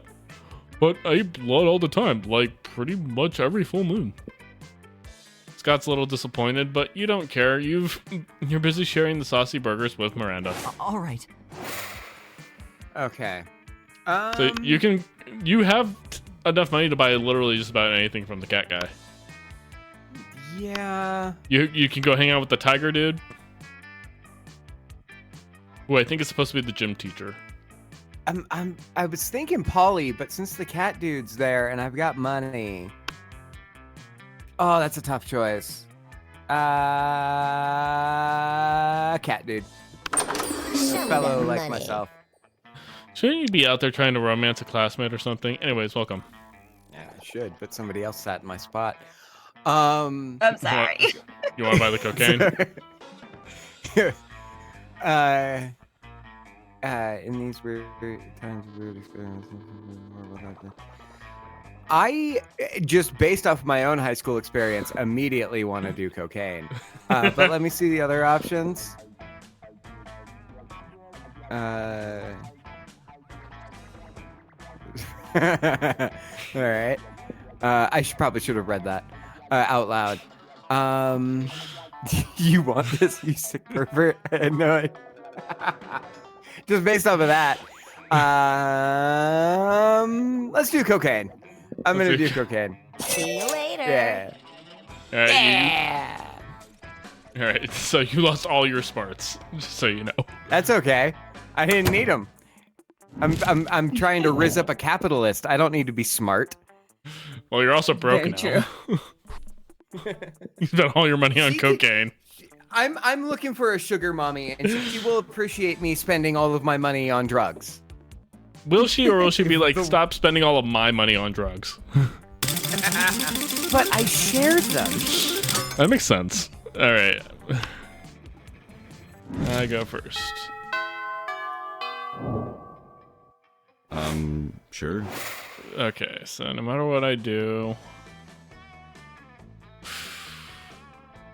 I feel like I need to min-max my smarts at this point, or my boldness. Yeah. Your boldness. Your charm is down there. Yeah, but I don't think I'm gonna use charm to try and get Miranda to not die. Fair. You're probably gonna need smarts for that. Not that I don't support the surf revolution, obviously, but like I've killed her twice now on this quest line. And you got to get laid at prom. You know. The only one I've successfully hooked up with is Polly, and it was as Bree's character, which is on brand for me. For sure. Gotta love women loving women, you know what I'm saying? Yeah. That day you skip class and you just hang out in the bathrooms because you respect no authority. But you don't stop there. You also want the world to know how reckless you are for the rest of eternity. So you do some graffiti on the walls. No way. The graffiti says, I'm bold as fuck. You know what? Turns out the wall's magical wall that grants wishes. What a wall. Deep voice resounds from within the walls to say, well, not bold as fuck, but maybe a bit bold, and you gain +2 boldness. Oh boy, that's an opinionated wall. Anyways, lucky you. Around the corner, you hear a sound of a princessly singing in the Eelish maracas, which can only mean one thing. Oh, Mr. Feel the Eel. I'm just so excited for the winter surf party. I could sing? Oh, I guess I was going to say that I'm so excited I can burn down a medium-sized village, but singing is a great idea too. Let's do it. A whole new surf. Mr. Feel the Eel harmonizes perfectly with Miranda's feudal ballad. A whole new surf. Though you have served me through and through as your feudal lord, if I get bored, I will kill and replace you. You give Miranda and her murderous eel standing ovation. You were already standing, so technically you just started clapping, but still, it counts. Hello, I didn't even see you there, fellow surf. You're definitely not a surf, but you're also not about to correct the eel with a hidden switchblade. Beautiful singing, princess. It's such an honor to join in the magical world of song. You know, it's times like these that I'm happy that I have serfs. I mean, if you weren't here, who would listen to my lovely singing voice? Me? Listen to my own voice? So I don't think sad. so. Sniffle, sniffle. Just the thought of Princess Miranda's songs going to waste. Wow. Oh, don't cry, Feel the Eel. I know what will make you feel better. Excessive laborious party planning. Yeah, that's right, princess. That would cheer me up right away. I knew it. In that case, we're missing one critical thing for the winter surf party: activities. This will likely be the only party my servers will ever have the chance to attend, so we should make it fun and memorable as possible. Ooh, that's bursting with ideas. Princess, you could play shave the princess. We could play shave the princess's neck. Each serf could shave your neck with their sharpest sword. Doesn't that sound adorable? Oh my god, I love it. Everybody will admire how hairless my neck is. I mean, my neck is already hairless, but I guess if everybody used their swords on my neck, it will be even more hairless. Or we could dig a special princess pit and fill it with the cutest animals, feral panthers. Princess Miranda, you could pet a fluffy panther all night with your special inescapable pet. Yes, Mr. Feel the Eel, you're a Down genius. with the Mer Kingdom. Or you could simply sit down on your glutinous throne and read aloud one by one a list of the atrocities and injustices you have committed until Poseidon himself smites you down. Wahahaha, down with the Mer Kingdom. I mean, tee-hee-hee. We love you, princess. Aw, Mr. Feel the Eel, you're so precious, and I didn't even know peasants could be this cute. Anyways, as I was saying, wow, a butterfly. Miranda abruptly leaves and chases the butterfly, but wait, that means you're alone Salutations, comrade. You have done well to weather the tyranny of the Vanderbilts so far, but fear not, the day of their demise fast approaches. The evil princess is falling into our trap, just as we intended.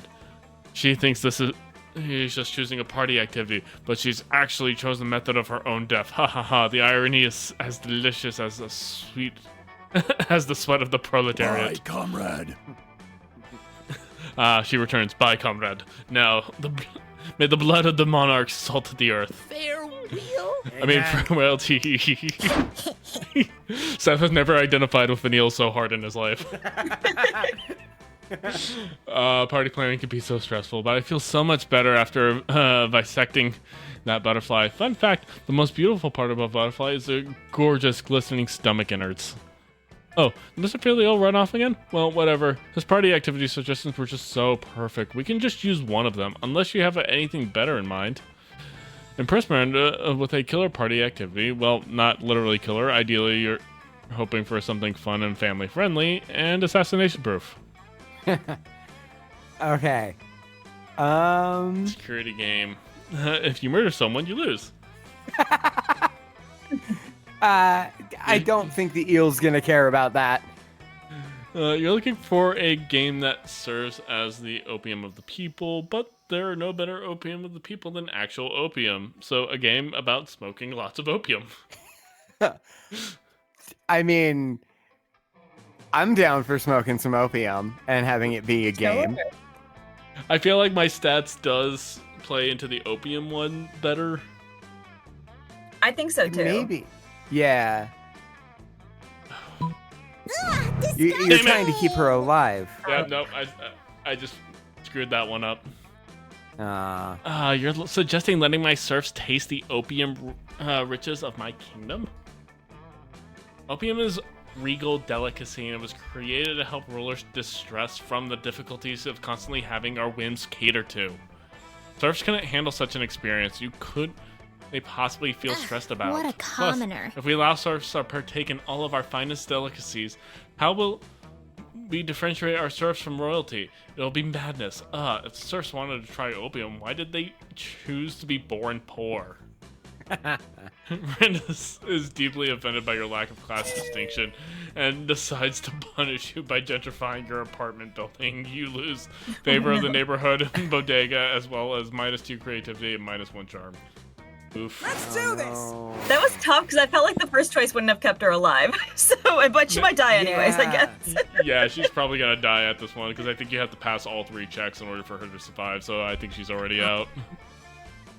Yikes. Damn. I think I'm gonna go to the cat person and maybe buy something. Give me your money. I got money. Shouldn't you be out there trying to romance a classmate or something? Anyways, welcome. What if I want to romance the cat Alright. Uh, person? I don't think you can, or at least not that I'm aware of. But again, there's like 32 different endings that you can unlock. Fair. I think I want the. Oh, there's a surprise gift again. Yes. Is it Yeah, really that the one's- same thing? No, it's always random. Oh. That's why I didn't pick it. Was because I don't want a predestined fate. Super Me fighting fair. against my religion. Let's see.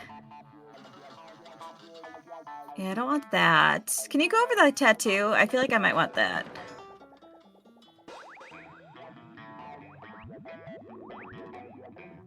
A horny boy might like that.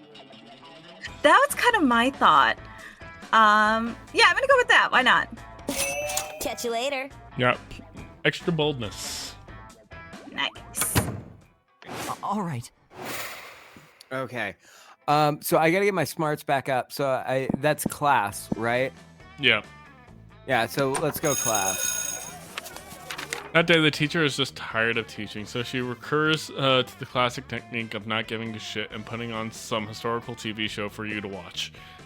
What you don't expect is that it's super effective. God bless the golden era of television. The TV shows is compelling thanks to the ridiculous amount of nudity and bloodshed, but at the same time, you actually but at the same time, you actually learn a lot about history. You gain +2 smarts. Yeah. Later, you see Vera cackling to herself in the hallway, which is whatever her, but you might as well find out why. Just practicing my prom queen acceptance speech in my mind.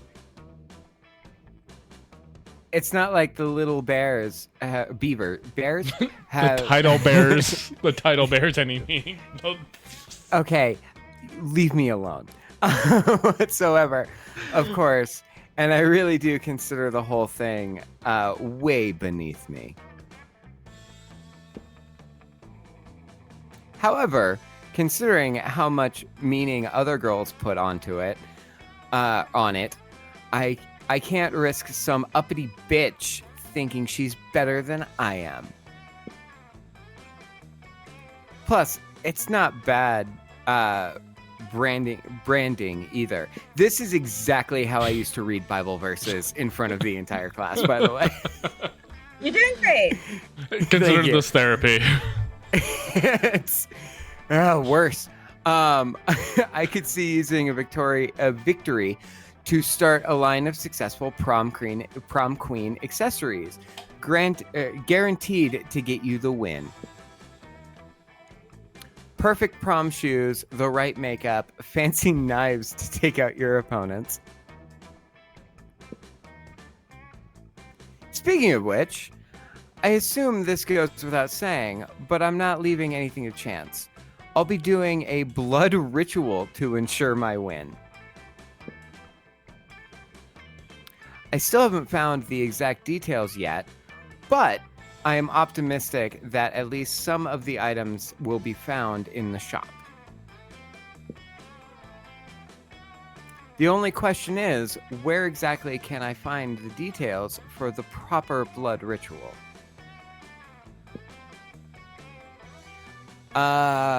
Why don't we ask the Coven? That's all right. They're witches. They should know all about blood magic. Literally just search the internet. Like, that's literally what it's there for. Oh. There's not really a good choice here. No, Yeah. there isn't. Because both of them come off sarcastic. Yeah. And, like, a little, like, get over yourself. Yeah, this one comes But... off. Sorry, what were you about to say? No, go ahead. I was going to say, asking the Coven could be a networking opportunity.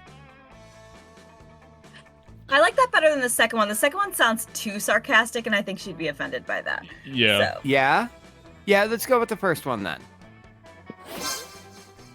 Hey. Hey! Don't know how you passed the Of charming course. check without 4 charming. Hey! I got to get that charm up. Of course! I knew those basic bitches would come in handy one day.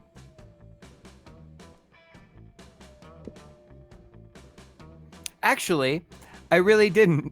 Yeah. Fuck my dating life. Oh, my bad. You're good. Using the skills you gained from during the extra credit summoning seminar, you call forth the Coven. What is it now? Is there some emergency? Is the world in need of saving? Of course not. The world is the worst. Why would I ever want to save it? No, I just want to be prom queen, and I need some blood magic to guarantee my victory, and I figured you three could do something productive for once. What do you mean for once? We're the ones constantly saving you from destruction. We're that RV. Dude. Yeah, whatever. Just tell me how to cheat on my way to being prom queen. Or I'll start a rumor that you've just mega swarmed, that you're just a mega swarm of bees in 3 people suits. That's a Resident Evil 7 reference. Why would that, whatever. Here's what you need for the ritual. The blood of a former prom queen, the tongue of a goat, and the earrings of an ancient goddess. But good luck getting those, bitch. Thanks. When I need your opinion, I'll ask for it. You did ask. And now you've answered. So you can leave. In a puff of aggravated smoke, the Coven disappears. Let's split up. You check the shop. I'll grab a goat and meet you in the bathroom when you're done. Well, guess you're involved in some blood magic now. Sounds fun. You gain +2 fun and +1 charm. Ah! Hey, something happened too. Brian! Yay! Sure. There you are, minding your own business and spying on your classmates' way, when suddenly, hey, Brian, you're sort of a loser sometimes, right? Sure. And you hang out with other losers like Yellow, right? Because Yellow is a total loser. Who I happen to maybe be developing feelings for. Yay! I can't explain it. He is nowhere near as attractive or as wealthy or as ruthless as I am. And I find myself so inexplicably drawn to him. I think it's his eyes. It's like there's real depth there, and like he's hiding some sort of secret. What do you think it is? Blues. Something wonderful or totally lame? Alright, so this is where I can screw Seth over. Please don't. The secret behind Yellow's eyes is The Secret. That book has changed his life, and now his business sense and self-confidence is on point. No. Okay, my favorite thing is the secret behind Yellow's eyes is the secret of communism. Yellow doesn't believe in ownership of material goods or individual entrepreneurship. It's what's really behind your eyes. It's true. I mean, oh god, the first one is so shitty. The Secret is such a bad fucking book, but the other one is true. Like, if somebody asked me, like, what is behind Steph's eyes, I would legitimately say the secret of communism. It doesn't believe in ownership of material good or individual entrepreneurship of any kind. Oh, He would agree with me on that. boy, this game's really got my number. Yes, it does. But I'm trying to get you laid, bud. Thanks, bud. Yay! She loved that book. Any Oh, this publication that relationship isn't going to go along. it's gonna go as well as any other relationship you've ever been in. Any publication that puts me in a position that once again assert my superiority over others with hard work can win me over in a heartbeat. And any monster who reads that kind of book is out to get something for themselves. In this case, probably me. I like a monster who isn't afraid of the chase down what he wants, and we know I'm not too easily won over. Maybe he has a chance with me after all. Vera and Yellow, prom royalty. Has a nice ring to it. Thanks, Brian. No problem. Maybe they'll let you be part of the prom court, even if you're just a jester or something. You gain +3 fun. Dude, thank you. Thank you so much for straight up lying. That's a good wingman right there. He doesn't take my seat at the table like Bree over here. I'm not going to support you at all anymore. I was being very gentle with you while you're not reading well, but okay, my mistake. And look, I'm willing to tell. Hey, honestly, I get it. Your horny boy was there. I forgive you, but I don't at the same time. And I was willing to sell out all of your morals and values for the sake of you getting laid, just like any friend should. Hey, Absolutely. I will sell out my morals and values to get laid. It's been a while. All right, Steph goes first. Oh, okay, I gotta read again. Yeah, we're on the last stretch. Okay. Good, because I Let's just do this. edible. Let's Woo-hoo, go. let's go. Bree's going to bed. Well, if you start I'm gonna getting get a my little, if you start getting EP, Steph does have cocaine. Yes. I will mail it post haste. I gotta get my charm up. It doesn't seem like Vivian cares too much about my smarts. Not particularly, no. Your So yeah, let's go charm- charm, whatever that is. Yeah, it's the basketball court. That day, thank an you, epic sport. dodgeball match takes place, and everything seems lost, but you deliver an inspirational speech that fuels the team's spirit, leading a spectacular comeback, and you're clearly a natural board leader. You gain +2 charm. Yay! Later, you're wandering through the halls when you hear a voice from around the corner. Hey, psst. I seem to have accidentally turned a bitch to stone with my gaze. Don't get me wrong, she totally deserved it. Her nose is obviously fake. Plus, that nail polish? Abominable. That's not the right word. But this isn't exactly the first time I've done this. And Principal Giant Spider said if I did it again, I'd get detention. So now I need to dispose of yet another body. And I thought that since you're so attractive and kind and clever, this would work on me. You'd be willing to cover up the literal murder I've committed. No questions asked, right? Yeah, you would. Yeah, the answer is, let me read both of them real quick.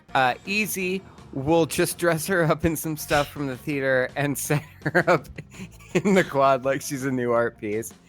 Never you fear, my lovely murderess. My good buddy, Mr. Hammer, will make short work of the evidence. I'll even give you the nose as a trophy. That's charm. I think the top one is creative. which creative's your better stat, barely. Yeah. I do like. I think she would be impressed with the nose as a trophy. I agree. But she said she hated it. She said she didn't like the fake nose. True.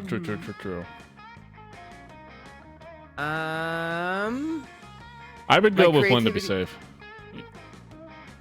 The art piece? Yeah.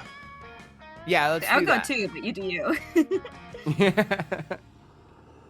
Fuck. Okay. So Shit. you're gonna listen to the person who wingmans for you or the person who cockblocks you at the table? Oh, you know what? Fuck both of you. I'm not giving any more opinions. You know what? Actually, let me. She's not helping me at all anymore. She just muted herself. Bree, no, come back. We love you. We love you, Bree. We want your opinions. No. You know what? Just to save a real life friendship, let's go with the trophy. Let's go with the trophy. Okay, sounds good. So bold. Hey, she was right. Hey! You don't even wait for Vera's okay before smashing up the statue. To be honest, you just really love smashing statues. Great. Brutal, thorough, cost effective. I'm impressed. Maybe next time we can skip the turning a bitch to stone part and go straight to you disembowering them with a hammer. You don't mind, right? You better not. I've got something on you now. Oh shit. Vera wiggles her rival's dismembered fake nose at you and menacingly. This is great news. Blackmail is how Vera shows affection. You gain +2 fun and +1 charm. this! Hey. All right, Bray, you want to start talking to us again? Yeah. Well, now that it involves me, I suppose I will. Let's see. Trying to think. I'm like so good on smarts and boldness, so I feel like I should really just stick with that. You are the smartest of the three of us. Which is just okay, well, factually it's far true. Too late, Seth. I'm not Hey, giving look, you a compliment. I'm stating a fact. I was about to say, if all Seth knows how to like make any woman happy is to just kiss her ass. Sometimes it works for sure. Sometimes, not tonight. I feel like we've been in all the places now. Yes. Just about, yeah. I don't think we've done. Never done everything. Library is the one that gives you money. I went to the library the first time. Oh, okay. Did we not do the gym one? No, Yeah, we we've did. done. I think we have done all of them. Yeah, I just did gym. Yeah. Okay. And we've done outdoors. Okay. You know, I am just gonna do the bathrooms again. That was fun. All right, I'm gonna min-max that boldness. Let's do it.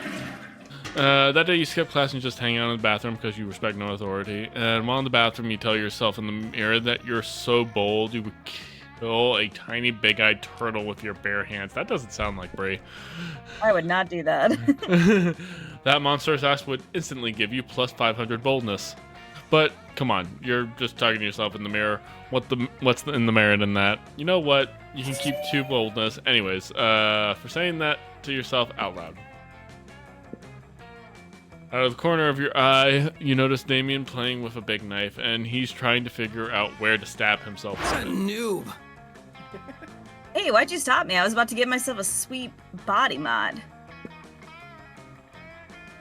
You know, they say body modifications are forever, but the shock value sure isn't. I broke my horn off, and my dads were only pissed off for, what, like 3 weeks?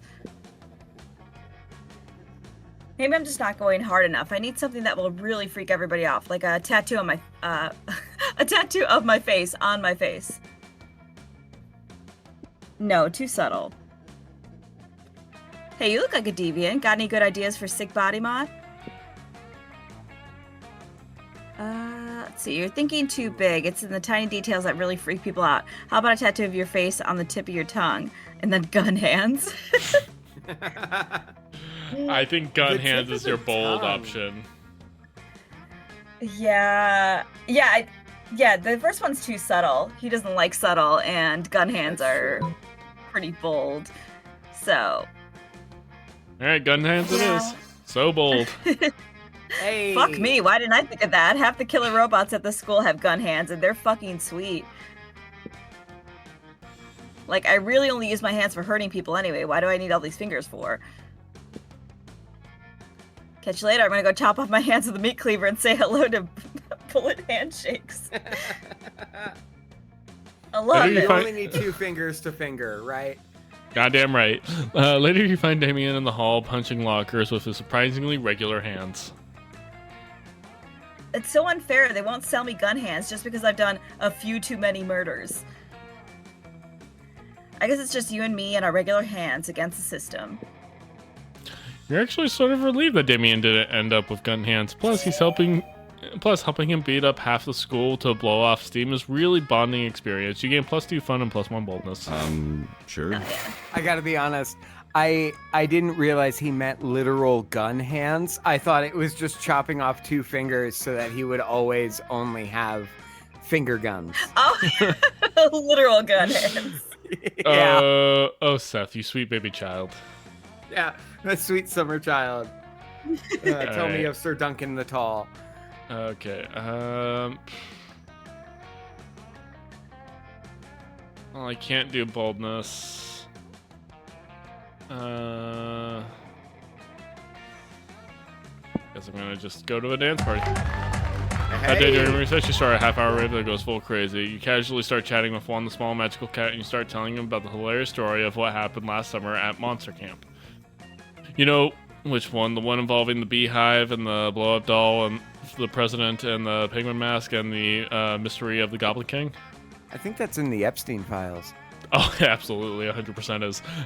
Slowly, lots of people start joining you, and you hear the story by the time you say where the Goblin King was. 100 people or so burst in hysterical laughter. You turn on the mobile app, and that captures all the laughter. It turns into +2 fun. Later, you see Polly floating around in a ghostly glow, less ghastly than usual. Oh, hey, Brian. I'm just hovering a little low today. Everyone seems hyped about love, and I love being hyped, but I'm not really sure how this love thing works, you know? I thought I was in love once. I met a beautiful girl at a party and felt this strange magic. My temperature rose. I felt even floatier than usual, and everything was so bright and beautiful and ecstatic. But then I remembered that I had taken literal ecstasy, so it was probably just that. Classic mistake, am I right? I've had some pretty good highs, but they say being in love is greatest high of all. The next time I'm on a date with someone, what can I do to fall in love? Or float in love, since gravity doesn't actually affect me? Oh, you I don't love want listening to you slip in and out of Valley Girl. Yeah, it's really fun. I can't stick to a character, but it is kind of funny. Oh, you don't want Polly to float around in love with another person, but you like Polly just too much not to help her, despite the consequences. Scientifically speaking, people fall in love faster when afraid. Do something fun with them, like getting stabbed. Well, she's a ghost, so who cares? Yeah. They're deeply into her eyes for 14 hours. I don't like either of these options. If you can match my eye contact for 14 hours, I'm gonna fall in love with you. Yeah, well, we've talked about this stuff. I know. I know, somebody gave you attention and now you're in love with them. It's fine. The ADHD problem. Okay. I don't really like any of these, and I have no shot with Polly anyways. Yeah, you're too far in the mermaid path. See, that's what I don't like about the mermaid path, is that it kind of locks you out of everything else.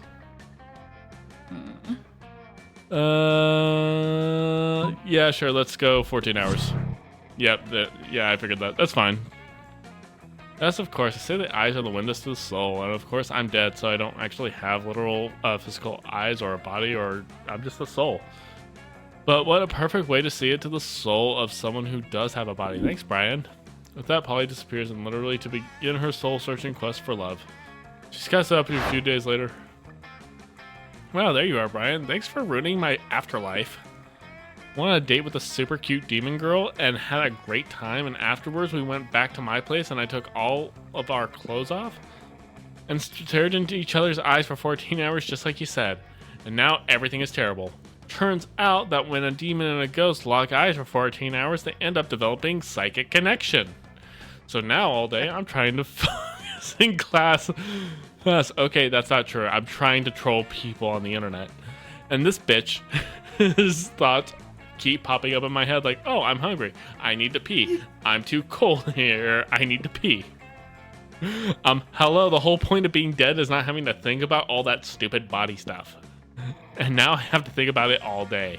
Oh, here she goes again. Which sandwich should I have for lunch? Tuna or leopard seal? I don't care. Thanks for nothing, Brian. I hope one day you have to live with a demon in your head that's constantly thinking about pain. Oh man, you don't have a hope at all. But after that, worse than Polly, you probably deserve it. You lose 1 charm and 2 fun. Okay, that's not the worst hit I could have taken. Honestly, skill issue. If you're back at their place completely naked, that's not the time to stare into their eyes. True. Yeah, that's valid. Like, it's just like you've already sealed the deal. You're overhandling at that point.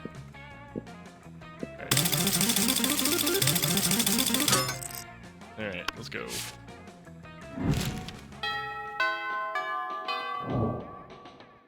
Let's do this! Okay. All right, let's get you to your demon boy. Thank you. You come upon demon sneering at Miranda's elaborate silverware spread while her eating serfs chow down obediently at the neighboring table. I still don't get why you collect all these stupid forks and spoons and shit. What a noob. I mean, even the knives don't really look all that deadly. Silly boy, the silverware is not for killing. Things can be for stuff other than killing? That's lame as hell. It's basically useless. I mean, you don't even eat. Your serfs do it for you. Well, of course they do. But they're not using any of your silverware. Naturally, they aren't. Serfs must eat with their hands, as befits the lower classes. So you're saying the silverware collection has no practical purpose? Things have practical purposes? These two could go around and round like this forever, unless you say something to resolve this dispute. Damien's right. Maybe it is time you started murdering people with your silverware. I mean, this is obvious, right? It's an obvious answer, yeah. Damien's right. I mean, I was just giving her shit, but I am in favor of any plan that gets more people murdered. Oh, how barbaric. Are you sure that's the right thing to do? Yep, 100%. Absolutely. Well, alright then. Yum yum, Daisy. Take the sharpest of these silvered wares in your filthy peasant hands and go a-murdering, will you? I was kind of hoping you would do the murdering yourself. If we're living in an age wherein a lady can't outsource her senseless murders to her servants, I don't know what the world is coming to. Fair enough. As long as the murders get done, I guess I don't care. Miranda even outsources some of the silverware murder to you and Damien as a team. It really brings you closer to each other. All right. You know where I'm going. As you approach the table, you see Vera delicately lifting forks of the quinoa to her mouth. She brings lunch from home. When? Food! Fork! 6, 8. Okay. Who do we delegate? Eating! Eating! Yay! Eating! Ugh. Ugh. Scott, what on earth are you doing? I'm cheering you to help you be the best eater in the whole school. what caused this obsession with cheering me through mundane activities that require no cheering? Cheerleading? Everything's require cheerleading, silly. That's why we have cheerleaders for our cheerleaders. But I can see my cheerleading's not working. You haven't eaten anything yet. That's because you keep startling me with your damn cheerleading. I can't eat when I'm startled. No, that can't be. No, that can't be it. I must be cheerleading hard enough. I must not be cheerleading hard enough. Hey, friend, maybe you can help me. You shouldn't be cheering for Vera to eat food. You should be cheering for the food to get eaten by Vera in the walk-in freezer. The problem is obvious that we aren't dressed up as a giant salad. You should tell him to go in the walk-in freezer. Yeah, that's what my I'm thought thinking. Yeah, she wants him to fuck off. Yeah, so do the first one. Duh! It's just like when we cheer for the other team to lose instead of cheering for our team to win. I wish I had come up with voices. It's way too late. Yes, I invented that cheerleading strategy. It gives us a huge psychological edge against the team that hate losing. I'm gonna go try it right now. Those vegetables are gonna get so inspired. Gar runs off to the kitchen to inspire the vegetables, and you can still hear his muffled shouting from the back, but it's not bad. That has been quite pleasing. That voice. Thanks. Now I can finally enjoy this food and babysitter salad without unwanted encouragement. The next week, all the cafeteria food seems extremely eager to get in your mouth. Cheerleading really works. Sure. Alright, well. Sure, let's go over here, see if I can salvage something. Yeah, with go Polly. to your side piece, Polly. I was going for her in the beginning, but then I got stuck in the damn, fucking surf revolution. I was just trying to get laid, and I ended up in a revolution. That's just basically how my life goes. That's my high school experience, man. When you arrive at the table, you find that Polly and Liam aren't eating. They're just taking pictures of their food. Welcome to the Don't Need to Eat, so we just take dope food pics zone, baby. I believe that food, like heavy construction machinery, should be seen and not tasted. Yeah, I mean, have you ever tasted heavy construction machinery? Have you? I don't know, maybe maybe my weekends are usually kind of a blur, like last Saturday. There will be plenty of time to chronicle your sexploitations later, Polly. Right now, we need to focus on these food pics. While Liam and Polly are busy bantering, you were busily arranging the dope food pics on your own, and now want to complete your masterpiece. A food pic, but instead of food, it's just a bottle of whiskey with ketchup on it. A food pic of Liam taking a food pic, so meta. The first one is definitely you. Oh yeah, absolutely. No doubt. Yes! Alright, at least get a little bit of affection out of Polly. Oh my goodness, yes, I love liquid lunch. Wait, but you don't eat or drink. That's why I allowed you at my extremely cool food pic table. How do you even drink liquor? Duh, I make an alive person drink it and then I possess them and suck the drunkenness out of them, obviously. I suppose that not too terribly dissimilar to how I get drunk, but why put ketchup on the whiskey bottle? So it counts as food? You can't just drink a bottle of whiskey without ketchup on it for lunch. That wouldn't be a meal. You can't argue with that logic, nor do you want to, because of how would you justify getting drunk at lunchtime?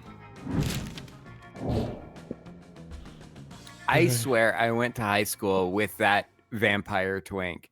Like, I know that exact type of person. This is very millennial coded in terms of the archetypes. Oh, absolutely. All right. All right, let's see if I can pass my last check. I probably won't. Well, with that attitude. Yeah, come on. Believe in yourself, man. I don't know. I've failed this mission twice already, and I already lost one check. This is the time. You will keep her alive. That day, you're first in class and sometimes come early because you enjoy talking to the teacher. He's a bit bitter, but in a cool way. He treats you like an adult, and the two of you discuss life and stuff very snarky way. Look at you, excelling at cliched movie tropes. You gain +2 smarts and +1 valuable lesson insight. That will help you face the difficulties of being young. After advising her with the party drinks and activities, Miranda decides to officially invite you to join her party planning committee.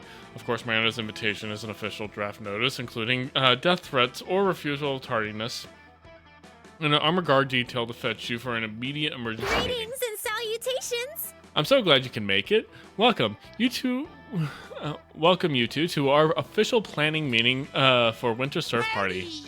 Woohoo! It's an honor to be on the Princess Miranda's Divine Committee. The serfs are so excited for the party. And I'm excited too. I can't wait to see the looks of joy on the faces of the serfs. It warms the ruler's heart. However, there's been some slight planning setback. A few dozen serfs had the audacity to die during the party preparation works. Something about exhaustion and chronic dehydration and horrendously inhumane working conditions. Yuck. Such an icky rebellion. But don't worry, I officially uninvited any serf rebellious enough to die before the party, so that little matter is solved. And now we move on to the main subject of our meeting, the cake. Whoa, how lucky the serfs are that you will be serving a cake. What kind of cake is it, Princess Miranda? Good question, Mr. Fieldy Eel. We're serving many great cakes. My most anticipated one is a simple angel food cake. The two main ingredients are angels and food. It will be the most delicious cake ever, and I'm told that a macerated angel meat gives the most delicious subtle flavor. I wouldn't know, of course, as my eating serfs handle all the tasting for me. Holy bubbles! Holy bubbles, this cake sure sounds heavenly. Princess, did you get my joke? But since the cake will be the centerpiece of the whole party, simply tasting delicious won't be enough. Once I saw a man hop out of a cake at a bachelorette party, I'm unsure how he lost all of his clothes, but the effect was incredible. Yes, we'll need some kind of marvelous surprise inside the angel food cake. What kind of surprise would excite the serfs? Perhaps a copy of the Mercurian Constitution, signed headshot of the beloved princess, or coupons for punishments. What's serfs even like? Princess, you've been working so hard planning this party. Why don't you let Brian and I come up with a surprise? After all, you deserve a surprise more than anyone. Mr. Filio, I couldn't agree more. I shouldn't have to work hard on anything ever.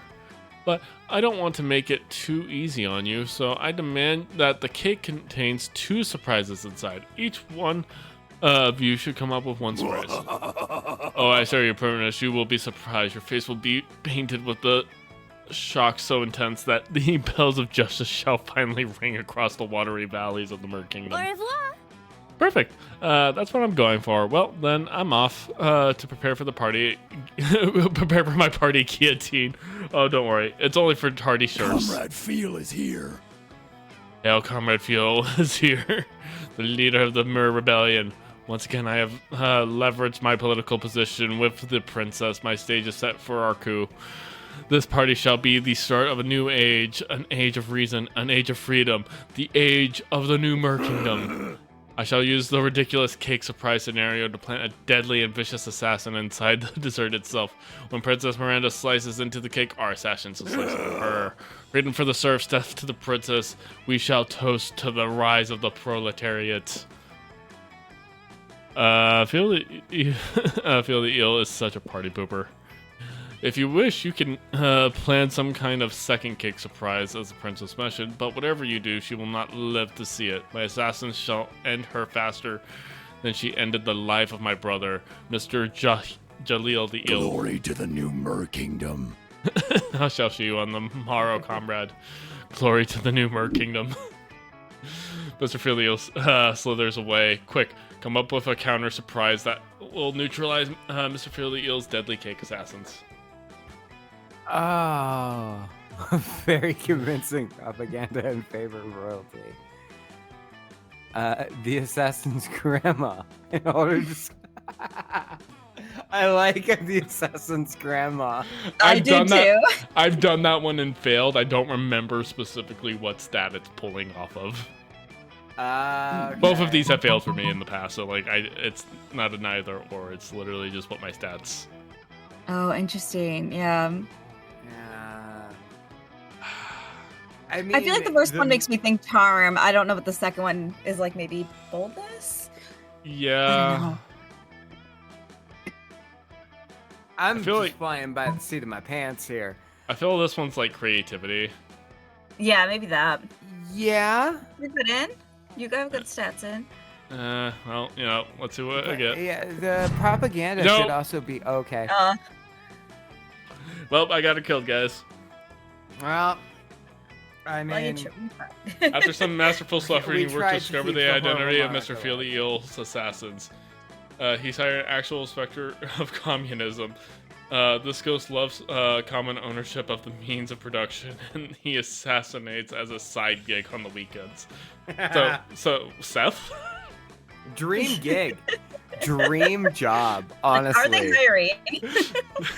After speaking with your close friend, the invisible hand of capitalism, you learn that politically symbiotics don't actually have grandmothers. So you just grab the closest grandma you can find. Her name is Marlene. She loves collecting Christmas ornaments, and her niece helped her set up the Pinterest account. So you stuff Marlene into the cake right alongside the specter of communism. Who will win? An immortal, politically motivated German assassin ghost, or Marlene, the grandmother you found? I think God, the you- German assassin would be okay with. God, you hope this works out. You really want Miranda to survive the party, and Marlene has to make it to her granddaughter's dance recital next week. You're anxious of what you lose to fun and boys All from right. boldness. That was a good run, guys. All right. I really don't think she cares about my smarts. She just seems to not. You've gotten this far off of being fun and bold, buddy. That's my life.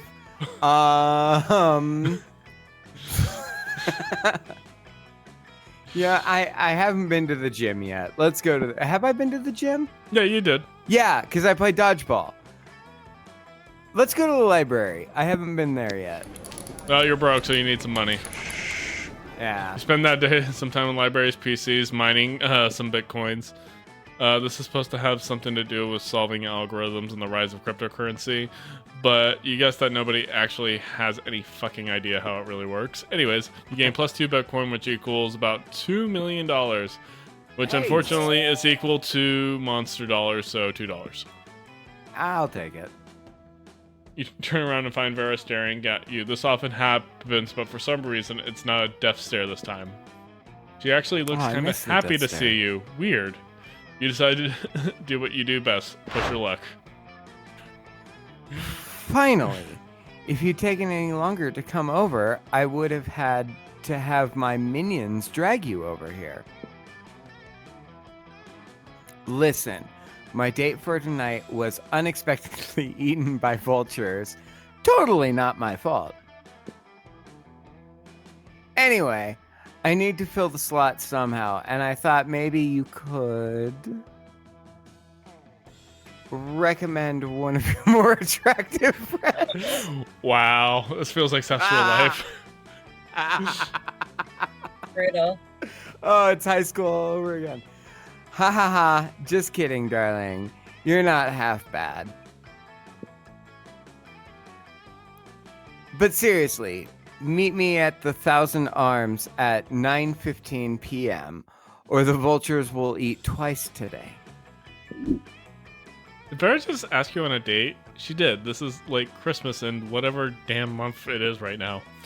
But if you don't want this to be more than just a one-time thing, you'd best come up with an incredible dinner gift to win her over. A magic mirror that will always tell her how fabulous she looks. The head of her greatest enemy. It's the head of her greatest enemy, right? That's what I would say. Yeah. Yeah, I'm gonna do that. So bold. You get your trusty decapitating axe out of storage and then lop the head off of Zalgar Babcock, shape-shifting reptile human rights attorney. Luckily, reptoids don't bleed much, so you're able to deliver the head in a delicate satin pouch on a silver tray. At dinner that night, very excitedly unties the drawstrings and opens the bag. Oh, you shouldn't have. Because murder is a crime, but I'm glad you did it anyway. Zalgar has been such a pain ever since he discovered that I don't pay my child laborers or some nonsense like that. How's a girl supposed to make a living when she's expected to pay every child that works for her? Vera later informs you that her actual greatest enemy is the time itself, but you can't decapitate time. And anyways, it's the thought that counts. You gain +2 charm and +1 bullet. Let's do this! Yeah! Nice. So I am so bold, and you know what? I might test my luck here, and I think I'm gonna go. Not even really that much. I'm gonna go outdoors. All right, cool. Judy, You deserve a party. That right? I do. That day where recess, you start a half-hour rave that goes full crazy. Everything is fine until Juan, the small magical Latino cat, asks what you think you're doing. Damn, you didn't remember. You suck at dancing. But you said to go all in and pretend it's a new dance move, apparently called the Groovy Masaka. Juan looks at you and he asks you to teach him the Groovy Masaka. In no time, half the party is following your steps and enjoying the Groovy Masaka all together. It's a party to remember, and you gain +2 fun and a cool story to tell your grandkids someday. Nice. Afterwards, Damien comes up and punches you affectionately in the shoulder. Hey, asshole, go to hell. Like, literally, my house is in hell and I'm inviting you over. Don't read too much into it. Woo! Only one problem. In order to get there, you kind of gotta damn your immortal soul. Worth it. So worth it. So how about it? What crimes against God and man will you commit so we can hang out? Okay. Oh my god. Run over the nuns! Run over the nuns! I feel like that's the right one. Like, he's pretty cocky, but I don't think he would like the first one. Yeah, this And one's I'm bold. this one's like charm, That's and your too charm is ooey-gooey. like your second low. Yeah, it's like your second lowest Yeah. stat to charm. I don't think that's a good answer. No, I agree. I think he'll think this is hilarious. All right, we're gonna go with running over the nuns. The nuns. So bold. Ah, yeah, the old nuns under a lawnmower prank. Classic. Let me know if you need to borrow my lawnmower. It's got monster truck wheels and a grenade launcher. It would. These days, you can never be too careful when you're mowing down nuns. You know they're starting to carry nunchucks?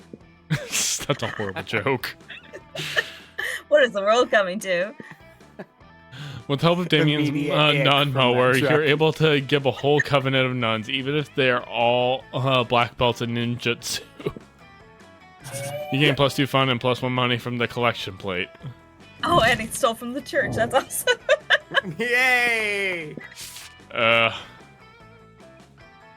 doesn't matter who I pick, so. Huzzah! Sad they You know who I'm asking, yeah. Hey, you. Yes. And Yes. let's get you your horny What? boy. How cute we are together. Finally, pick up your courage to ask your beloved to go to Monster Prom with you. You're asking me to go to prom. You're asking me to go to Sorry. prom with you? What a shortcut to Lame Town. Aw. Reopening my MySpace account would be less harmful to my popularity than dating you. Ugh. I think I just puked in my mouth, but we... Okay, Prom fine. with you? She is like one of the hardest people to actually get win over, dude. Yeah. Don't I know it? The shame of your constant failures was so great that you scheduled yourself for a room for years and officially started dating your own pillow. Waifu life forever. Let's do this! Hey, Dark Magician Girl loves me. You finally back up the courage to go ask your beloved to go to Monster Prom with you? Prom. I guess we can go get wasted and end up burning stuff down, right? That sounds like a rad date to me. Rad! Let's burn stuff down together till dawn. Let's set the world on fire, baby! Yay! Prom was great. Oh, look at this dog, so cute. You crashed your limo into the wall of the school, and it was the best entrance ever. Everybody had a great time dancing under the lovely lights of the car on fire. Sure. Oh, yeah. Don't be silly, Brian. This is no time to asking about prom and other commoner celebrations. It's time for the Royal Winter Surf Party mandatory celebration festivities with surfless service. Yes, my princess, it will be a party to die for. Ah, Mr. Field the Eel, your words are so kind. And completely devoid of any underlying meaning. Indeed. Oh boy, I hope your efforts to disarm Mr. Field the Eel's plans to assassination have worked. They haven't. And the day the party happens and your plan fails. You've been such a lazy and stupid party planner that you weren't even able to stop an assassination. The rebellious factions from the Mer Kingdom serfs arise to end Miranda with no mercy. Such a party poopers. Hey! Most likely to become president of the party. I'll take it. Nice.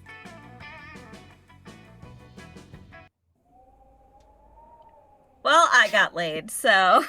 Yeah, at least one of us got laid. Miranda died. It was hard to deal with. It reminds you that life is something precious, always to be cherished, as you never know when it will be gone. There's a lot of discussion about the Mer Kingdom coup.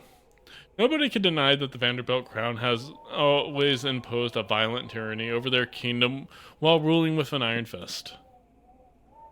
They've caused suffering to many, and you caught yourself more than once thinking that Mr. Field the Eel and the rest of the rebellion made some valid points, even if it was through extreme means. And Miranda wasn't free of guilt. She was always prone to be merciless towards her subjects, who seemed to be less than sentient beings to her. So maybe the coup was the last desperate cry for help from people who deserved freedom and justice as much as anyone else. Maybe violence was the only language that the Vanderbilt crown knew, and maybe they left the rebellion no other choice. And yet, even with the imperfect, horrendous depths, she was still Miranda. You loved her no matter her faults, and then, all of a sudden, she was gone. Yes, her death might have been for the better of the Mer Kingdom masses, but you miss her. Aww. Sad. Oh, what's even more depressing is that the closing credits is basically all of her funeral, instead of the normal credits. So sad. No. Which kind of sucks I because should have gone for the ghost. I should have gone for the ghost. Yeah, I think that there's like a very specific condition that you have to do for Vera to succeed, because you had a pretty much almost perfect run with her. I think you need the tampon from the shop, if I'm not mistaken. Oh, you have to get the tampon from the shop? Yeah, because she needed the blood of a former prom queen, and I think that's where you Oh, go. that's right. She asked me to go to the shop, Mm-hmm. and I spent my money on cocaine. Yeah. The Everman story. This is just a retelling of my high school experience, one for one. It's really funny because I love the ending credits for the normal endings. This is just so much drearier. So, Seth, you're not getting the full experience right now. No. I have no idea who this character is. Yeah. Who's that? I have no idea. Can I romance Slime Goblin? I would don't have know. romanced Slime Goblin. I have Let to them imagine. wiggle their way around into my G spot. I have to imagine it's like some kind of side thing that you have to unlock somehow. Probably. In loving in memoriam of Miranda Vanderbilt, 1999 to 2018. Unlocked. That was fun. It was very fun. I like that. You have unlocked 23 new images in the gallery. Oh, so yeah, you unlock images as you go. So like, here's... Oh, we didn't check settings before we started. What do you mean? It's a continue reference. Okay. Oh, here's when I scored Polly. The revolution. Like I said, I do see Polly now. I didn't in the original, but I see Polly now. She's cute. She's Which cute and also fun. Party girl. She is very cute and fun, and also reflects my high school dating experience of this girl over here. Yeah, I see her too. This girl over here. That's still Damien for me because I'm just like, oh yeah, asshole that is like not gonna treat you well but is pretty hot. Yeah, we'll date that one. Yeah. Oh, do I want the woman who has all of the same interests as me, or the woman who's comes from a rich family that has humongous expectations? Oh yeah, here's Damien and her playing at the arcade. So cute. Hey. Yeah, this is from when I scored with Paul. They Yeah, look good together. Oh, yeah. The And then here's all horny the funeral. boy. Yeah, here's all the funerals. We can relive it again. Everybody just sad at the casket. If there's nothing I love more, it's reliving memories from a funeral. Right? Yeah, I've never seen that ending before, so that was kind of interesting because I've definitely played through this a few times, and I don't even think I've ever bought that gift from the store. So I saw it's always random. It's not always that. It can also be something else. But like, yeah, that's like the third time I've gotten it, and every time I failed that quest line. It's fate. And that's why I didn't buy it. Like I said when we were playing, is that like I mean it's so annoying because like it doesn't always trigger, but like it's always when like I'm actually doing pretty okay on like one romance line, and then that just hits. Right. So Seth, what'd you think as a first time player? What? What'd you think after our first time playthrough? This was fun. I really liked this, and I would be really interested to see the other endings and other outcomes and everything. Twink Vampire is the least interesting person in my mind, as most hipster twink vampires are. Yeah. And like I said while we were playing, I went to high school with a guy who was exactly like that. Oh yeah. And if I'm completely honest, he was in the first circle jerk I was ever in, and so like, amazing. The first? So you went to multiple? He was my first gay experience, and I've learned from that experience to just avoid those people entirely. Yeah, that's on brand. More than fair. No, I really enjoy this game. I like how it's not a traditional, just straight, just dating sim where basically it's just like, oh, as long as you just pick the right things, you're gonna succeed. Like and the different branching ending paths is also really fun, and the writing's just so good. Yeah. The skill tree makes it very interesting. I ignored it through our entire playthrough. It's very easy to do, for especially on your. It's very easy on your first playthrough to kind of ignore the skill tree, only for the reasons of like, again, you think of this as a traditional dating sim, but like actually adding that RNG allows for like other things to possibly happen, and also it just makes for more unique experience. And there's other different ending conditions that you can end up with everybody. Like you could still like end up dating them or taking them to prom, but like it's a different kind of date. Okay. Yeah, I like that. I like the variation. It in a certain way, it reminds me of like a Detroit Become Human or a Heavy Rain, where there are so many different outcomes based off of your choices. And I really like those kinds of games, but I find myself like, I get the story that I get, and if I'm happy with it, I don't replay the game. This is a game that I would replay. Oh yeah, and the thing is, when you have less players, it goes a little bit faster. And like obviously, if you were playing it not on like a stream where we're all reading it out loud, like you can get and through you're it dealing much with my dyslexia and making jokes in between. Oh yeah, but that's also part of the fun. Like Brie mentioned how like she did this for streaming back in the day, and like this is a very popular genre for streaming just because of that, you know, ability to make commentary on what's happening or reaction to what's happening.